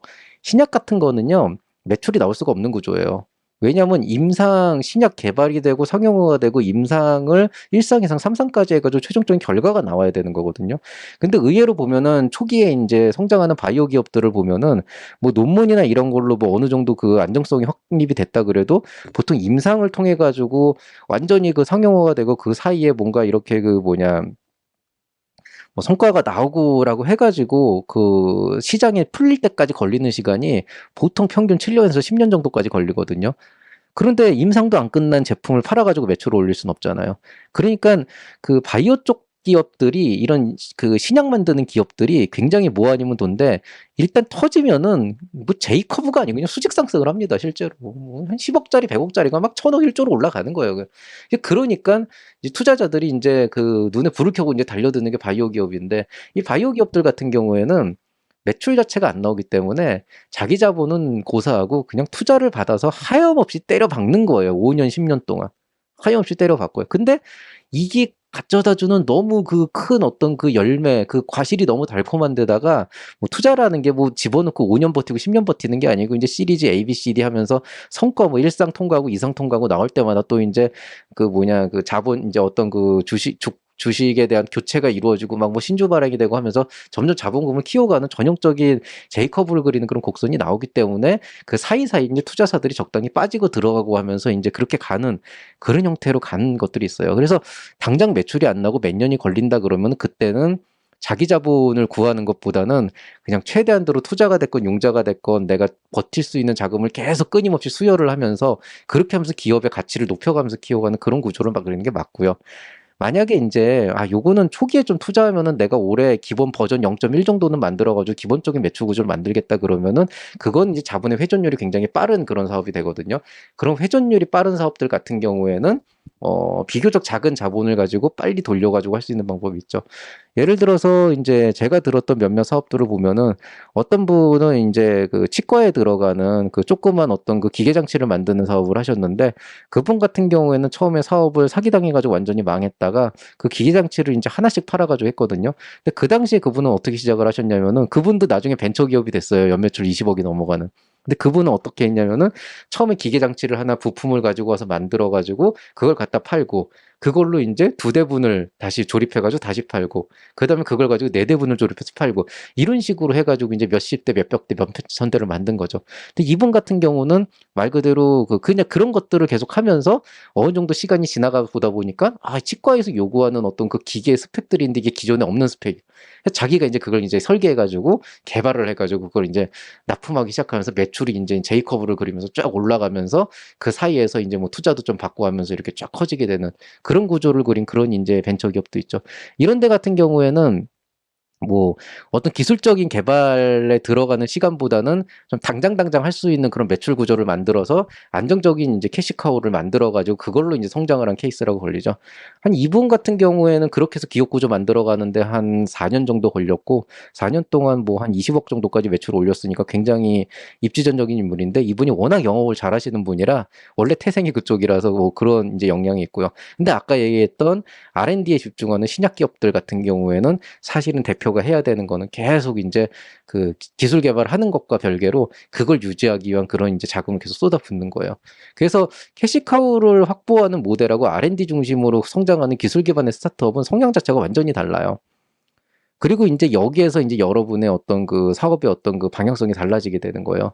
어떤 분이 한 2년 전인가 되게 인제 그걸 물어보신 적이 있더라고요. 만약에 자기가 사업을 해야 되고 그 사업을 하기 위해서 그 창업 자금을 미리 좀 준비를 하고 그다음에 사업을 한다 그러면 확보해야 되는 창업 자금의 최소치가 어느 정도냐라고 물어보시는데, 그때 제가 뭐라고 대답을 해 드릴까, 뭐 "사업 따라 달라요." 이렇게 한다기보다는 그냥 아주 교과서적인 대답을 드렸는데 1,000만 원이에요. 정확하게는 1,500만 원. 그럼 왜 1,500만 원이냐? 예비 창업 패키지를 정말 사업 계획서를 잘 써 가지고 예비 창업 패키지를 받게 된다 그러면은 보통 평균 5,000만 원에서 1억 원 정도의 자금을 가지고 시작을 합니다. 그러면은 내가 막 시작부터 막 J 커브를 그려야 된다 그러면 그걸로는 택도 없지만, 어쨌든 보통 5,000만 원에서 1억 원 정도면은 내가 기본적으로 할 수 있는 MVP를 만들고, 이걸 가지고 내가 사업 모델을 잘 만든다 그러면 여기에서 인제 초창패나 청창사로 넘어갈 수가 있게 되죠. 여기에서 여기로 넘어가는 과정에서 뭐가 생기냐? 예비 창업 패키지까지는 자부담이 없는데 여기서부터는 자부담이 생기게 되거든요. 그럼 이 자부담이 어떤 식으로 되냐면은 초창패나 청창사 같은 경우에 최대 1억 원을 지원받으면 그중에서 자부담이 1,000만 원이 돼요, 1,000만 원이. 그럼 이 1,000만 원은 그냥 때려 박아야 되거든요. 그리고 보통 2 단계가 넘어갔을 때쯤이면은 이제 개인 사업자일 수도 있고 법인일 수도 있지만, 법인을 만든다 그러면은 뭐 기본적으로 인제 자본금 같은 것도 들어가야 되고, 그다음에 인제 그 외에 인제 그 짜잘하게 써야 되는 그런 돈들이 있다 보니까 그런 것까지 여유 자금으로 생각하면은 1,500만 원 정도는 그래도 초기 창업 패키지나 청창사 하기 전까지는 어느 정도 확보를 해야 되는 자금이라고 생각을 하고요. 그게 아니라면은 그건 좀 인제 개인 사정에 따른 건데, 말씀드렸듯이 자긴 자본을 1,000만 원이든 5,000만 원이든 뭔가 좀 박으면서 할 수 있는 그런 분들이라면은 굉장히 존경해야 되는, 진짜로 '아 저 정도로 저 사람이 진심이구나.' 이렇게 생각할 수 있는 부분이 있고요. 근데 모든 사람이 그렇게 경제적으로 여유가 있지는 않으니까 어쨌든 내가 의지와 열정을 가지고 사업을 분명히 해야 될 거고 이걸 위해서 자금이 꼭 필요하다라고 한다 그러면 그럼 뭐 예창패부터 하면서 시작을 하시면 되는 거죠. 다만 인제 그런 건 알고 계셔야 될 것 같아요. 말씀드렸듯이 인제 캐시카우 중심으로 갈 거냐 R&D 중심으로 갈 거냐에 따라서 모델 자체는 달라지지만은, 일반적으로 봤을 때 그러면 나는 요 모델로 가야지, 요 모델로 가야지라고 하는 거는 의외로 이 대표의 성향이 굉장히 많은 역할을 차지합니다. 그러니까 무슨 얘기냐면은, 저 같은 경우에는 유튜브를 처음 이제 진행을 하게 되면서, 이건 이제 굉장히 오래전 얘기인데 제가 2020년 2월부터 유튜브를 시작했어요. 그 당시에 제가 처음으로 들였던 돈이 그 웹캠 10만 원하고 그다음에 이 핀 마이크 하나 10,000원짜리 사 가지고 11만 원 가지고 사업을 유튜브를 시작을 했었고요. 그때는 뭐 구독자 뭐 100 명도 안 됐을 때였으니까 당연히 그 이상 돈을 들이진 않았다가 인제 거기에다 인제 조금씩 인제 마이크도 조금 좋은 걸로 한 10만 원짜리로 바꾸고 그다음에 인제 뭐 좀 뒤에 크로마 키천도 사고 해 가지고 토탈 제가 구독자 1,000명 넘겼던 한 11월 정도 2020년 11월 정도에 제가 들였던 돈이 한 30만 원 정도 수준이었어요. 이거저거 다 합쳐 가지고. 그땐 크로마 키천 거는 것도 되게 싸게 하려고 그 2만 원짜리 옷걸이 같은 거 하나 이렇게 사 가지고 그 무슨 매장에 파는 거 있잖아요. 거기에다가 초록색 천 걸쳐 놓고 쓰고 이랬었는데 그렇게 버티다가 인제 1,000명 넘어가고 좀 그 겸직 허가 받으면서 인제 사업계획 그 사업자 등록을 하게 되면서 그 시점이 됐을 때 인제 '아 어느 정도 좀 투자를 해야겠구나.'라고 해서 그때서야 인제 한 1,200 정도 들여 가지고 마이크도 좀 좋은 걸로 사고 인제 그렇게 했었던 기억이 나요. 저 같은 경우는 근데 이런 게 있어요. 만약에 제가 일반적으로 유튜브를 하는 사람들처럼 할 수 있는 방법도 있었죠. 그러니까 뭐냐면은 진짜 뭐 집에서 이렇게 찍는 게 아니고 그 뭐냐 제대로 된 스튜디오 하나 얻어 가지고 거기에 막 조명하고 이런 거 설비 다 갖춘 다음에 거기다가 막 저 뭐냐 마이크 좋은 거 때려 받고 편집자도 하나 두고 자막하는 사람도 두고 이렇게 하면은 그러면은 당장은 수익성이 안 좋으니까 이분들한테 그거를 막 하기 위해서 진짜 막 저 뭐냐 한 달에 거의 한 몇백만 원씩 투입을 했겠지만은 대신에 그렇게 돈을 쏟아붓고 그만큼 기획을 하고 뭔가를 하는 만큼 제 몸이 편해졌을 거고 좀 더 작업에 집중을 했었으면은 그러면은 아마 지금 인제 구독자가 9,000명이 넘었을 텐데 그 당시에 그 속도보다 훨씬 더 빨리 올라갈 수 있었을지도 몰라요, 솔직히. 근데 저는 그 선택을 안 한 거예요. 왜 안 했냐면 그렇게까지 본격적으로 하려면은 제가 학교에서 일을 하는 사람이어서는 안 돼요. 거기에 전념을 해야 되기 때문에 학교를 관둬야 되는 거고 부업처럼 하면 안 되는 거고 취미 생활처럼. 그러니깐 인제 그만큼 인제 투입을 해야 되는 부분이고 그리고 솔직히 저는 이래서 사업을 못 해요. 그러니깐 제가 여러분하고 다른 점은 저는 인제 수많은 창업자들을 보고 많이 가르쳐 왔기 때문에 그런 인제 경험들을 바탕으로 여러분한테 여러분의 상황에 맞는 적절한 조언을 드릴 수 있는 그런 능력은 있지만 제 스스로가 1억, 2억, 10억이라고 하는 돈을 외부에서 끌어다가 쓰면서 그 리스크를 견딜 만한 그 야수의 심장이 저는 없어요. 그렇기 때문에 교육은 할 수 있는 교육자, 전형적인 교육자지만 반대로 막 제가 막 10억 정도를 때려 박아 가지고 막 뭘 크게 해서 막 이거를 뻥튀기 해서 20억 만들고 30억을 100억 만들고 이거는 제가 스스로 감당할 수 있는 일은 아니에요. 그래서 감당할 수 있다라고 하는 건 단순히 뭐 리스크를 질 수 있냐 없냐의 문제가 아니고 여러분들의 그 심적인 부담, 여러분은 과연 회사의 부채가 10억, 20억이 됐어도 '나는 이거를 성장 위한 발판으로 삼고 싶어.'라는 생각으로 이거를 가져갈 수가 있겠느냐. 이게 사실은 굉장히 핵심이 돼요. 그래서 적절한 자기 자본 규모 활용 방법이다라고 한다는 거는 굉장히 그 표현 자체가 힘든 건데 적어도 지금 초기 창업 기업 지나가면서 그 기술 보증 기금이나 신보 같은 데서 네스트나 이런 데서 한 5억 정도 융자 받으신 분들은 사실은 어떤 의미에서는 저보다 사업 역량이 훨씬 더 강하신 분들이죠. 그러니까 저는 잘 가르치는 거고 여러분한테 필요한 정보를 잘 알려드리고 필요한 조언을 드리는 거고 제가 여태까지 봤던 기업을 대상으로 그렇지만 실제로 사업을 시행하고 수행하는 그 역량은 사실은 단순히 의지와 열정보다는 그 압박감이 있어요, 실제로. 내가 기보에서 신보에서 드디어 5억 원을 그 네스트에 당첨돼서 내가 5억 원을 받을 수 있다라고 했을 때 그걸 가지고 '아 내가 인제 본격적으로 사업을 해야겠구나.'라고 하면서 그 돈을 막 진짜 직원들 인건비로 막 때려 박으면서 더해 가지고 사업을 키워서 투자 유치를 하고 뭔가를 만들어 가겠다라고 막 이렇게 쏟아붓는 분들이 사실은 진정한 기업가 정신의 어떤 그 뭐냐 모험에 가까운 그러니까 모험이라 그래야지 그걸 뭐라 그러지? 파이오니어. 그 개척자 정신이 있는 그런 분들인 거죠. 굉장히 도전 의식이 강한 굉장히 챌린지업을 한 그런 분들인 거고 저는 만약에 5억 융자를 받으면 '와 저 돈 어떻게 받나. 인제 요 5억 빚쟁이 됐다. 인제 뭐 됐다.' 저는 이런 케이스인 거예요. 그러니까 저는 딱 지금처럼 한 3년 동안 꾸준하게 진짜 그냥 천천히 우상향으로 올라가는 이 그래프를 그리는 게 제 성향에 맞는 거고 만약에 여기서 사업하시는 분들이 '아 나는 1억, 10억, 2억 뭐 이렇게 빚지면서 도저히 못하겠다.'라고 생각을 하시게 된다 그러면은 여러분들은 뭐 투자 유치나 금융 지원이나 이렇게 생각하는 거 말고 남들만큼 빨리 안 가도 '나는 안정적으로 성장을 하겠다.' 그러면은 딱 거기에 맞게 진행을 하시면은 돼요. 근데 내가 무슨 일이 있어도 5년 뒤, 10년 뒤까지 안 보고 나는 1년 뒤, 2년 뒤에 남들만큼 진짜 막 10억, 100억을 하겠다 그러면은 땡겨야 돼요, 그때는. 그거는 제가 어떻게 말씀을 드릴 수 있는 부분은 아니에요. 그래서 이거에 대한 거는 정답은 없지만 인제 크게 두 가지 다시 말씀드리지만 정리하자면은 아이템에 따라서 다를 수가 있다. 그러니까 내 아이템이 뭐 1년이나 2년 안에 반드시 결과물이 나와서 매출로 이어지는 거다라고 하게 된다 그러면 자기 자금 규모를 적정 수준으로 하고 외부 자금을 돌려가지고 조금 그런 것들을 회전율을 높여가지고 이제 활용을 하는 방법이 있을 것이고, 그 다음에 이제 만약에 그 내 아이템은 적어도 한 5년 뒤 미래를 봐야 되는데 당장 열리지 않는 시장이다라고 하게 된다 그러면은 잠정적으로 미래에 쓰일 기술을 선점해서 개발을 함으로 인해서 기업의 가치를 올리는 대신에 그때까지는 하염없이 그냥 때려 박아야 되는 거예요.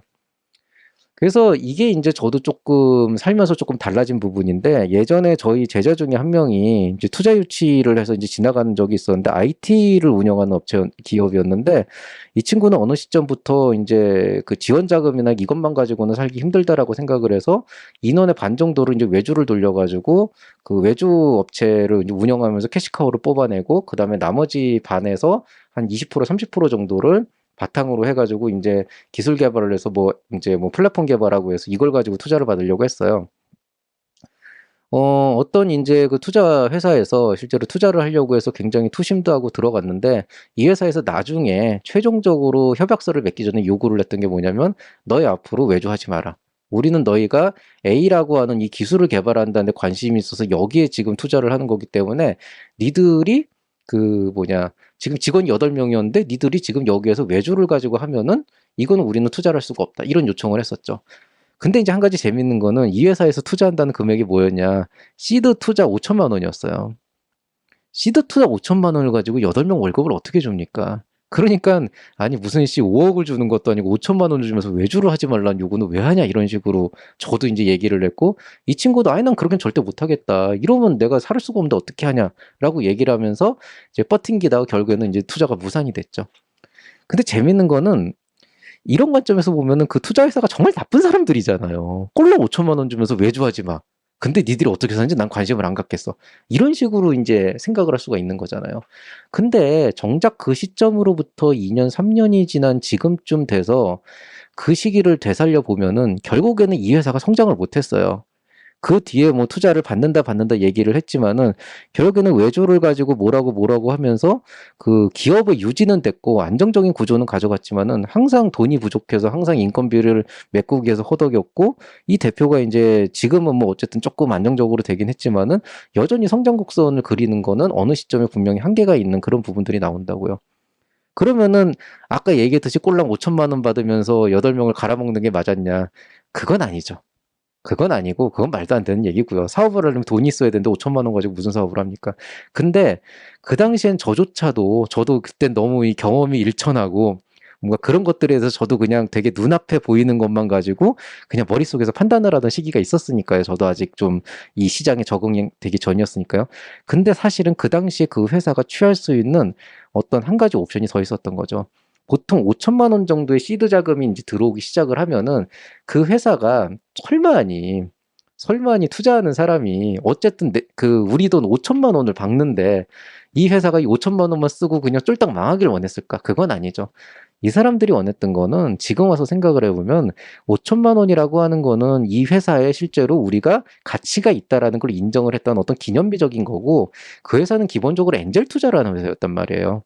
그러니까 기본적으로 5천만 원, 1억 원 정도가 이 회사에서 줄 수 있는 어떤 최대 한도의 자금이었던 거고, 그걸 통해서 일단 투자가 이루어졌다는 얘기는 이 회사가 투자를 받을 정도의 가치가 있다는 걸 입증을 한 거니까, 그걸 바탕으로 조금 더 노력을 해서 다른 쪽에서 투자 자금을 잡든지 해서 추가 자금을 확보하라는, 즉 뭐냐면은 캐시카우에 더 이상 연연하지 않고 회사의 성장 곡선을 그리는데 좀 더 집중을 해라라고 하는 그 요구를 한 건데, 그런 요구가 제대로 전달이 안 된 거죠. 거기에서 머리꼬리 다 떼어버리면은 결국에는 니들 앞으로 외주하면 안 돼. 5천만 원 가지고 니들 먹고 살아. 이런 식으로 되는 거예요.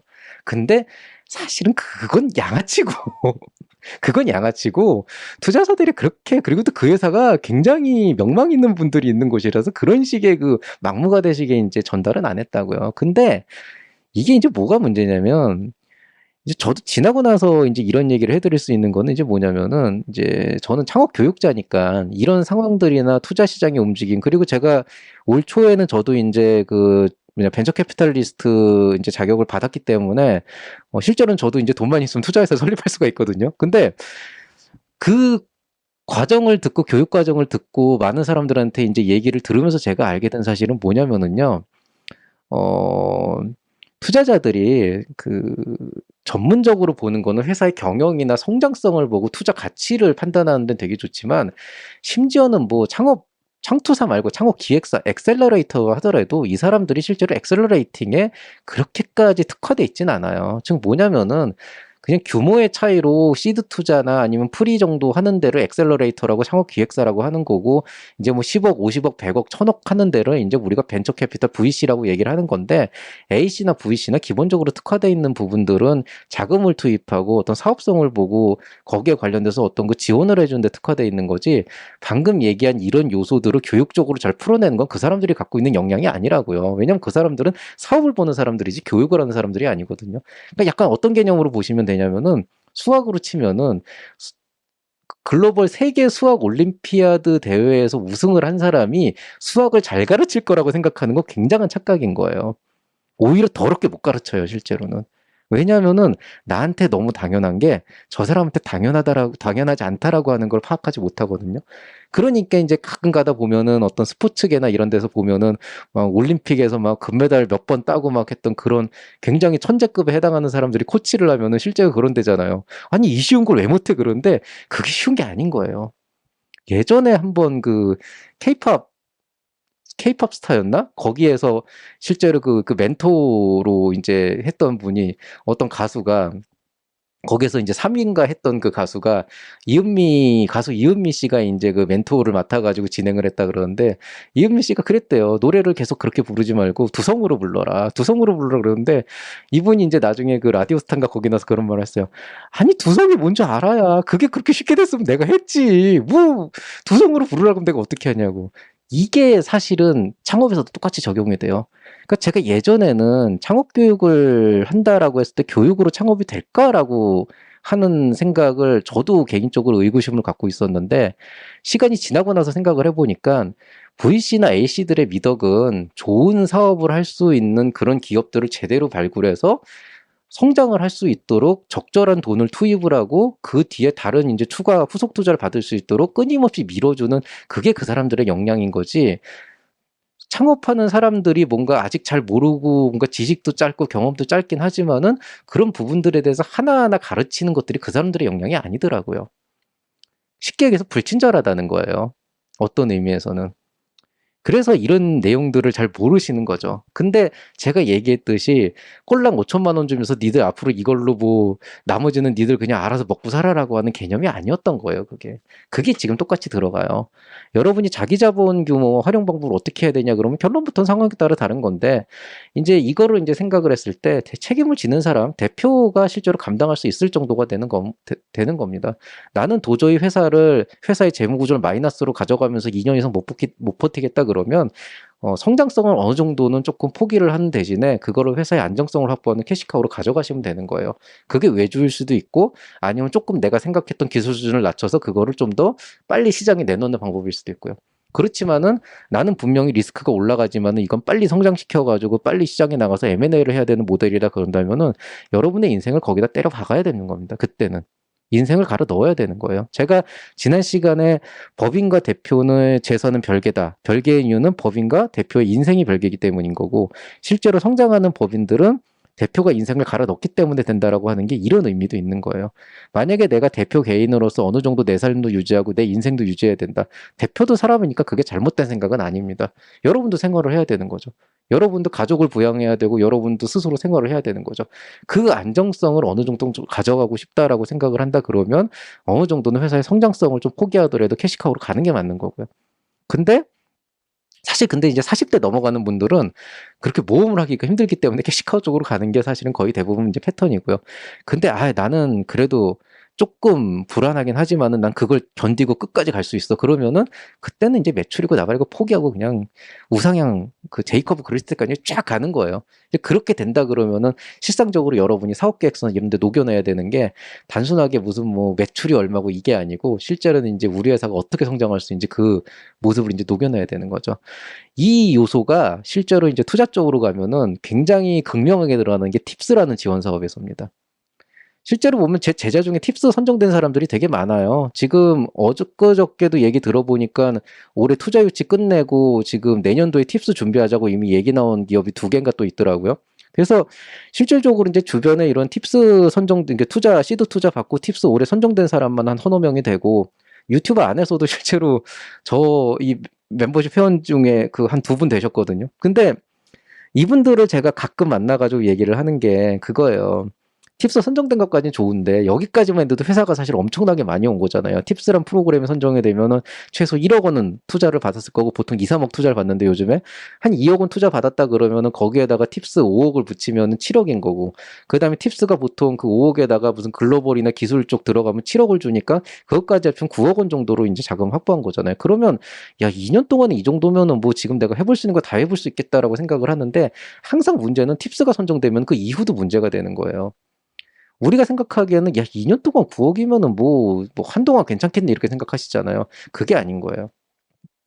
팁스는 계속 기업들이 나옵니다. 선정된 기업들이.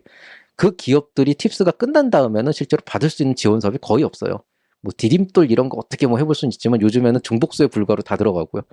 그러면은 팁스 쪽 들어간 다음에 그 회사가 가는 게 결국에는 이제 창업도약 패키지 같은 건데 그거 받아봤자 2년 미만, 그거 받아봤자 1.5억이라고요. 그러니까 결국에는 팁스 선정된 기업이 해야 되는 가장 중요한 게 뭔지 아세요? 물론 과제를 수행하기 위해서 기술 개발도 하고 제품 개발도 하고 고용도 해야 되고 이렇게 되지만 실제로 팁스 선정된 기업이 해야 되는 거는 2년 이내에 프리로 넘어가야 돼요, 투자를. 2년 이내에 프리에이 투자를 못 받으면은 이 회사는 이른바 말 그대로 뭐가 됩니다, 진짜. X가 돼요, 진짜로. 제가 차마 공개석상에서 욕은 못 하겠고 진짜 못 되는 거예요. 왜? 이 뒤에 미래가 없어져요. 2년 동안 9억을 쓰는 기업이 갑자기 그 다음에 그 돈이 사라지면은 그만큼의 매출이 나오면 그대로 가면 되는데 그만큼의 매출이 안 나오게 되면은 그 쓰던 9억이 사라지고 그 다음에 조달할 수 있는 자금이 없는 거예요. 그러면은 이제 인원 반토막 나고 사람 줄어들고 성장 속도 느려지고 어디서도 투자 안 하고 그렇게 해서 나락으로 하는 기업들이 제법 있어요, 생각보다. 그래서 보통 팁스가 선정된 기업들은 어떤 식으로 보통 포트폴리오를 짜냐면은 팁스를 받은 순간에 나는 이 회사를 키우겠다라고 하는 게 되는 거거든요. 1년 뒤에 1년 안에 팁스 선정되고 팁스 선정되고 1년 이내에 무조건 프리가 들어가야 돼요. 그 다음에 끝날 무렵에 2년 차 후반까지는 실질적으로 무조건 시리즈 A가 들어가야 돼요. 그래야 이 회사가 그 다음을 볼 수 있습니다. 이때부터는 정부 지원 사업으로 더 이상 커버가 안 돼요. 그래야 그 시리즈 A부터는 이제 좀 회사가 운영이 되는 거니까 이 다음부터 이제 규모의 확장이 들어가거든요. A, B, C, D로. 그렇게 되면은 요 시점부터는 이제 회사의 포트폴리오를 어떻게 가져가서 우리가 IPO를 할 건지 M&A 할 건지 이제 이런 모습으로 나가게 되는 거죠. 그래서 실제로 팁스 선정된 기업들이 되게 재밌는 게 처음에 막 그 회사 그 팁스에 맞춰가지고 회사 구조를 짜고 고용을 하고 해서 그런 포트폴리오를 짜는 게 보통 6개월 안쪽에 이루어진다 그러면 6개월 지난 이후에는 회사의 포트폴리오를 다시 만들어서 IR을 재정립해가지고 프리A 라운드를 이때부터 돌아야 돼요. 그래야 6개월 동안 돌다가 1년 차에 프리A를 들어가고 그다음에 그 뒤로 또 6개월 동안 빡세게 해가지고 2년 차 들어가서 시리즈 L 받는 거죠. 이게 되게 힘들어요, 생각보다. 정말 이때부터는 학교 때려치고 그냥 미친 듯이 해야 되는 거예요, 실제로. 그래서 이런 요소들이 있어요. 근데 이제 어떤 경우가 있냐면은 이런 경우에 아 나는 이제 팁스까지 했으니까 웬만큼 됐어 그러면서 이제 그동안 못 해왔던 거 이제 하려고 하는 대표님들이 꽤 있죠. 뭐 결혼도 하시는 분들도 있고 있는데 뭐 개인의 인생이니까 그건 당연히 뭐 당연한 일이라고 생각을 하지만 이제 대표가 자기의 인생을 찾기 시작하는 그 순간부터 회사의 성장은 이제 서서히 줄어든다. 제가 아까 꼴랑 5천만 원 주면서 그 8명에 대한 어떤 그 뭐냐 외주를 하지 말라라고 하는 그 말이 정말 별거 아닌 것 같지만 간단한 거예요. 그렇게 얘기할 수도 있죠. 우리 회사는 4명 외주를 해도 4명으로 연구개발하면 충분히 내가 원하는 거 할 수가 있다. 어필할 수가 있는 거죠. 근데 이렇게 반대로 생각을 해보세요. 그 4명, 4명 쪼개든 거를 8명이 그 개발을 하는데 뛰어들어가지고 8명이 그 개발에 모두 다 몰빵을 하게 되면은 이 회사의 성장 속도가 2배가 아니고 보통 3배, 4배로 시너지가 살아가요. 근데 그거를 내가 그냥 그 4명은 외주하고 4명은 개발을 한다라고 해가지고 이걸 가져가게 되면 무슨 얘기냐. 이 회사가 생각한 그 1배 정도의 성장 속도밖에 안 나오는 거죠. 여기서 뭐가 문제가 되는 줄 알아요? 그 회사가 아닌 다른 경쟁 회사가 만약에 8명을 모두 다 몰빵해가지고 이 2배, 3배, 4배짜리 솔루션을 만들어가지고 시장에 들어가잖아요. 얘들은 그냥 망하는 거예요, 그때는. 그래서 여러분이 어떤 사업 이익을 가져가느냐. 여기가 이제 제가 있는 곳이 사실은 소호 오피스예요. 그러니까 스타트업들이 있는 오피스가 아니고 소상공인, 자영업하고 쇼핑몰 하시는 분들이 되게 많은데 이런 분들 같은 경우에는 실질적으로 방금 얘기했던 J컵으로 꼭 그려야 될 필요는 없습니다. 이런 경우에는 조금 더 안정적으로 재무 구조를 만들어가고 뭔가 매출을 올려서 성장시킬 수 있는 모델을 가져가면 되는 건데 만약에 여러분이 흔히 생각하는 뭐 플랫폼 사업을 하겠다. 아니면 뭐 내가 이걸 가지고 프랜차이즈 사업을 하겠다 그러면은 분명히 어느 순간에 J커브가 나오지 않으면은 여러분이 안정성을 추구하는 동안에 불안정성을 추구하는 즉 하이 리스크를 택한 다른 회사들이 여러분보다 늦게 시작해가지고 여러분을 먼저 먹어버리는 경우도 생기는 거죠. 그래서 꾸준하게 브랜드 가치를 살려가야 되는 그런 사업 모델도 있고요. 아이템에 따라서. 어떤 경우에는 남이 내 걸 따라잡기 전에 내가 훨씬 더 빠른 속도로 갈 수밖에 없는 그런, 즉 뭐냐면은 추락하지 않으려면 올라갈 수밖에 없는 그런 모델들이 실제로 나와요. 근데 그런 것들은 정말 아이템 따라 다르고 대표의 성향 따라 다르고 똑같은 아이템과 똑같은 분야라고 해도 그 대표가 성향에 따라서 어떤 전략을 취하냐에 따라서 내가 어깨 탑은 안 되지만은 한 요 정도 선에서 꾸준하게 이제 갈 수 있는 그런 요소를 가져갈 수 있는 그런 것들이 있죠. 그런 것들을 좀 고민을 해봐야 되는 거죠. 자, 그러면은 정부 지원 사업, 뭐 예비 창업 패키지, 초기 창업 패키지, 팁스 이런 사업 계획서는 과연 무엇을 평가하는 것인가? J컵으로 평가하는 게 아닙니다.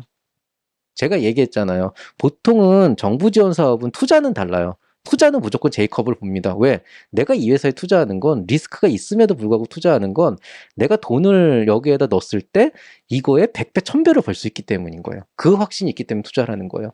어떤 사람들은 그렇게 얘기해요. 이게 뭐 어떤 투자회사가 사업계획서 그 투자 계약서를 봤더니 뭐 상환 우선 조건 해가지고 뭐 연 이율 뭐 15%씩 해가지고 뭐 4년 이내에 뭐 상환을 한다 이렇게 얘기하면은 야 무슨 뭐 사채도 아니고 뭐 15%씩 뭐 이렇게 해가지고 해 이렇게 이제 생각을 하시는데 실제로 제가 1억 원을 투자했는데 15%, 즉 1,500만 원의 그런 수익률을 기대하고 투자를 한다 그러면은요, 스타트업에 투자하면 안 돼요. 그냥 주식을 하는 게 낫습니다. 그럴 때는.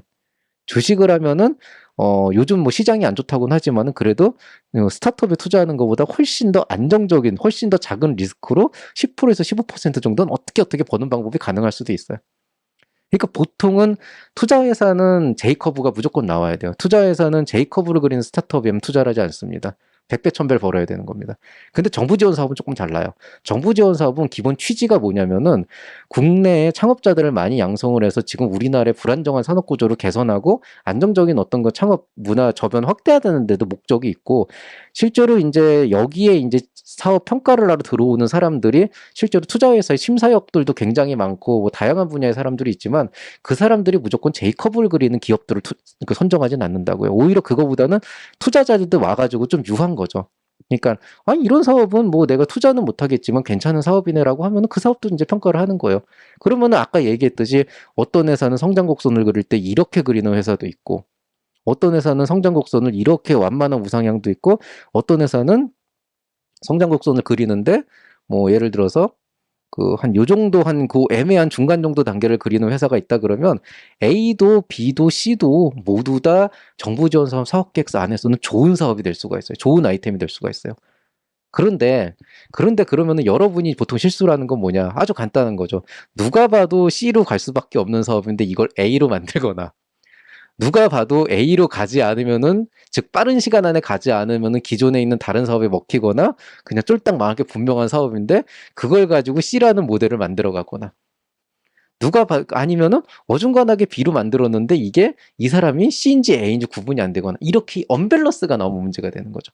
그러니까 여러분이 사업 계획서를 쓸 때 이 모양을 반영하라는 게 아니고 실제로 이제 사업 계획서를 쓸 때 보면은 약간 그 표현에서 되게 위화감이 있는 경우가 있어요. 막 앞부분에 문제 제기에서는 막 이게 너무 필요하고 시장이 이만큼은 이게 뭐 2조 시장이고 3조 시장이고 막 얘기해 놓고 나서 실제로 사업 계획 쓰는 걸 보면은 누가 봐도 여기는 2조, 3조, 4조인데 실제로 2, 3의 사업 계획은 굉장히 완만한 그 우상향. 진짜 뭐 이딴 식으로 사업을 하면 이 시장 먹지도 못하고 그냥 어느 순간에 도태돼 버릴 수밖에 없는 그런 이제 수익 구조를 가지는 그런 이제 계획서들이 굉장히 많거든요. 즉 그 어떤 그 여러분의 꿈과 그다음에 뭔가 리스크를 지기 싫어하는 여러분의 어떤 그런 요소들. 그다음에 나는 리스크를 지고 성장을 하겠어라고 분명히 도전적으로 말을 했지만은 실제로 그걸 위해서 규모의 성장을 해야 되는데 그 규모의 성장을 할 수 있는 역량이 없는 사람. 예를 들어서 내가 리스크를 지고 100억, 1000억으로 만들겠다라고 하면은 그만큼 인력이 수급이 돼야 되고 그만큼 자원을 쏟아 부어야 되는데 근데 이제 그걸 못 하는 거죠. 누가 봐도 저 사람은 그 인력을 구할 수 있는 능력도 없고 그 인력을 다스릴 수 있는 역량도 없어. 그러면 이제 그 사람은 떨어지는 거예요. 그냥 꿈 같은 소리만 하는 거죠. 물론 그런 것들을 다 볼 수 있냐? 다 못 봐요. 다 못 보기 때문에 아까 얘기했듯이 이제 실제로 이제 선정된 사람들을 보면은 아, 이런 사람들은 정말 잘 선정됐구나 이런 경우도 있고 아, 이런 사람들은 되게 열심히 했고 이런 사람들 있지만 아니, 어떻게 이런 새끼를 뽑았지? 이런 경우도 있는 거예요.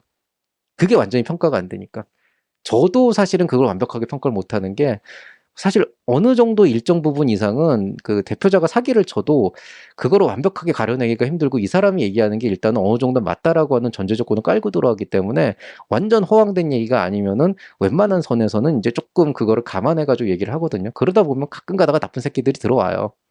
근데 그거는 전체의 한 1%, 2%밖에 안 되고요. 실제로 그런 사기꾼 같은 놈들은. 대다수의 사람들은 방금 얘기한 이런 언밸런스함이 사업 계획서에 녹여나면서 뭔가 전체적인 스토리텔링이 확 없어지는 거죠. 그래서 기본적으로는 여러분이 사업 계획서를 쓸 때 잠재적으로 전체적으로 스토리텔링이 녹여내야 되는 건 고객에 대한 생각들, 목표 고객들과 목표 시장이 어떤 변화를 일으키고 있고 내가 그 안에서 어떤 사업을 하겠다라고 하는 거는 일단 그 이 사업의 아이템에 대한 당위성이다라고 한다 그러면 이거를 비즈니스 측면에서 어떤 가치 있는 걸로 만들어 가려 그러면 과연 이 회사는 어떤 경제적 가치를 만들어 갈 것인가를 좀 고민해 보시는 게 좋아요. 근데 이거는 저도 상담을 해도 되게 오랜 시간 걸리더라고요. 왜냐하면 대표님들이 본인이 뭘 하려는지 제대로 이해를 못하는 경우가 많아요. 내가 이런 걸 하겠다라고 하면서 생각을 하는데 되게 이제 사업을 하다 보면 좀 이렇게 쫄보가 되는 것도 있고 현실을 부딪히면 이 현실의 벽이 너무 높으니까 그렇게 되다 보니까 자꾸 이렇게 자기가 생각하는 게 처음에는 이따만한 이런 세상을 만들고 싶었는데 이제 현실은 시궁창이니까 거기에서 요만큼 이렇게 꿈을 줄이다 보면은 어느 순간에는 이 사람이 만들고 싶었던 거는 제가 지금 쓰고 있는 아이폰 같은 이런, 아이패드 같은 이런 패드인데, 이런 펜 하나 만드는 걸로 바꿔버리는 거죠. 근데 이 펜 팔아서 얼마나 벌겠어요? 애플 펜슬은 비싸긴 하지만. 그러니까 이런 종류의 어떤 그 언밸런스함이 나오게 되면서 회사가 만들어낸 경제적 가치가 이렇게 확 날아가는 그런 경우가 꽤 있어요. 그래서 실질적으로 이제 여러분에게 당부를 하고 싶은 건 현실적인 부분들도 감안을 하되 이 미래의 가치, 우리 회사가 바라보고 있는 그 꿈을 절대 이루면 안 된다. 어쨌든 스타트업을 하는 창업자들은 기업가들은 꿈과 희망을 먹고 사는 사람들이니까 그 꿈을 절대 저버리지 않고 비전을 확실하게 보여줘야 되는 필요는 있는데 다만 그거를 현실적으로 사업화해서 만들어가는 과정에서 본인이 져야 되는 리스크에 맞게 적절한 사업 계획을 세워야 되는 게 있고 그 사업 계획이 실제로 이 아이템의 특성이나 시장의 방향성과 부합해야 되는 그런 부분들이 있고 거기에 맞도록 사업 계획이 제대로 나와서 경제적 가치를 보여주면은 실제로 여러분 기업의 가치가 100억이든 1000억이든 아니면 10억이든 아니면 안정적으로 크는 1억짜리 회사가 되건 간에 좋은 평가를 받고 사업에 선정되는 거는 그렇게 어려운 일은 아니라는 겁니다. 다만 이제 특성에 따라서 이제 좀 빡센데 진짜 뭐 예를 들어서 뭐 서울대 초기 창업 패키지나 뭐 한양대 뭐 초창대 창업 중심 대학이나 이런 데서는 그래도 J커브를 그리는 게 선정될 확률이 높아지는 거지만 그 외에 있는 상대적으로 조금 뭐라 그래야 되나 그런 어떤 그 J커브를 그리는 것들이 조금 이제 덜해도 그렇게 선정이 돼가지고 안정적으로 갈 수 있는 데도 있으니까 그런 것들은 여러분이 적당히 주관 기관을 선정해서 조금 어느 정도 좀 경쟁률 조율을 해야 되는 부분들이 없지 않아 있기는 하고요. 그렇지만은 이제 그런 거랑 이제 별개의 문제로 어쨌든 여러분의 만들어갈 이 경제적 가치라고 하는 부분과 그 다음에 아까 얘기했던 그 뭐냐 우리 회사가 그리는 어떤 성장 곡선에 대한 부분들, 그 다음에 아이템과 시장에 대한 부분들, 그런 부분들이 적정 수준으로 이제 매칭이 이루어지면은 굉장히 좋은 사업 계획서가 될 거고, 사람들한테 각광을 받겠죠. 그리고 이제 투자 유치를 생각한다라고 하게 된다 그러면은 그때는 돈이 필요하니까 투자 유치를 대부분 생각을 하시는데, 현실적으로 보면은 아까 얘기했듯이 그 100억을 만들고 1000억을 만들기 위해서 대단히 규모의 돈을 집어넣어야 되는 경우에는 투자 유치 곡선이 맞는데요. 이제 그런 곡선이 나오지 않는 기업들 같은 경우에는 차라리 융자를 받아서 이자를 갚으면서 그냥 기업을 키우는 게 사실은 훨씬 더 안정적인 재무 구조를 만들 수 있는 그런 길이기도 합니다. 그래서 뭐 그런 부분들에 대한 거를 조금 고민을 해보시면 되고요. 생각보다 굉장히 오랜 시간 이제 얘기를 하게 됐는데, 제가 사실은 오늘도 병원을 가야 되는데 지금 이 시간까지 이렇게 안 자고 있으면 안 되는데, 뭐 그렇다고 칩시다. 그래서 어쨌든 지금 이 자금을 활용하는 방법, 자금을 조달하는 방법이 아니고 자금을 활용하는 방법이라고 하는 관점에서 보면은, 정답은 없다. 정답은 없는데, 다만 이제 내가 어떤 사업을 하고 싶고, 내가 어디까지 감당할 수 있고, 어떻게 갈 것인가에 대한 경우에 따라서 좀 달라질 수가 있다. 이런 것들을 좀 예시를 들어서 설명을 드렸고요. 이거 이제 여기까지 일단 오늘 얘기는 하고, 이제 궁금한 점이 있으면은 잠깐 지금 45분이니까 잠깐 여러분의 질의응답을 받고 오늘 강의를 마무리하도록 하겠습니다. 그 전에 지금 여기 댓글 달아주신 분에 한 분이 질문 하나 내렸어요. 메디컬 관련 쪽 창업을 하려고 하는데 의사 직종이 아닌데 되냐라고 말씀하셨는데요. 기본적으로는 이쪽에서 이제 보통 많이 하는 것 중에 하나가 그 디지털 치료제나 이런 쪽은 주로 이제 정신의학이나 심리 쪽하고 연관해가지고 그쪽으로 어플을 내는 분들이 꽤 있었어요. 작년, 재작년에. 근데 이제 보통 보면은 의사가 아닌데 될까요? 라고 얘기했는데 대표가 의사일 필요는 없죠, 당연히. 그러니까 그게 그렇게 뭐 중요한 어떤 자격 요건은 아니고요. 다만 이제 이분이 지금 뭐 앱을 내려고 하는데 좋은 방법 알려달라라고 말씀하셨는데 메디컬 쪽 관련해서 어떤 어플인지는 모르겠지만은 만약에 이게 어떤 의사의 전문 지식이 필요하고 해당 분야의 전문가가 필요하다 그러면 제일 먼저 해야 되는 거는 그 협업을 할 수 있는 의사를 찾는 게 제일 중요하고요. 그다음에 MOU 정도가 아니고 회사에 어느 정도 이제 좀 영향력을 끼칠 수 있고 참여할 수 있는 그런 사람들을 섭외하는 게 우선순위입니다. 근데 만약에 그냥 메디컬 쪽이 아니고 그냥 일반적인 플랫폼이고 그런 거다라고 해도 그것도 결국엔 병원을 끼고 가야 되는 거죠. 근데 이제 그런 거 없이 그냥 나는 앱을 만들어서 하겠다라고 했을 때 그게 뭐 굳이 의사 그 어떤 전문 직종에 대한 어떤 그런 이제 인력이 필요 없는 거다 그러면은 뭐 그냥 내신 다음에 열심히 사업하시면 되는데 일반적으로는 메디컬 쪽은 의사 끼고 가는 게 제일 좋아요. 그건 뭐 어쩔 수가 없어요. 뭐 좋은 방법이라고 얘기했는데 뭐 말 그대로 의학 지식이 없는 사람이 의학 어플 만든다 그러면은 누가 쓰겠어요, 그거를? 예. 똑같은 저기를 해도. 그러니까 그 부분에 대해서는 이제 대표님 본인이 잘 알고 계실 거고, 그렇다면은 지금 하셔야 되는 거는 제가 늘 얘기하지만 여러분이 사업이라고 하는 거를 하는 관점에서 봤을 때, 뭐 예비 창업 패키지에 선정돼야지 사업을 한다 이렇게 얘기하는데, 이제 창업 자금을 조달하고 그다음에 사업자 등록을 하는 게 늦어질 뿐인 거지, 실질적으로 여러분이 예창표를 준비한다 그러면 사업은 지금부터 시작한 거예요.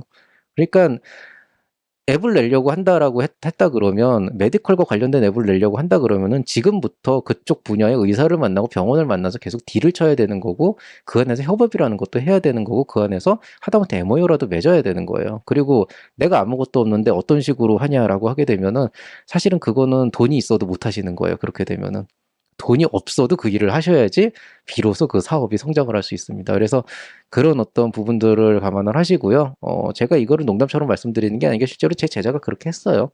제 제자가 이제 의료 쪽 플랫폼을 만드는데 그 친구는 예비 창업 패키지, 초기 창업 패키지 이런 거 받기 전에 이미 그냥 가가지고 그 병원하고 협업해가지고 MOU까지 맺어왔어요. 그 정도 강단은 있으셔야 됩니다. 그런 좀 현실적인 얘기를 좀 드리고 싶고요.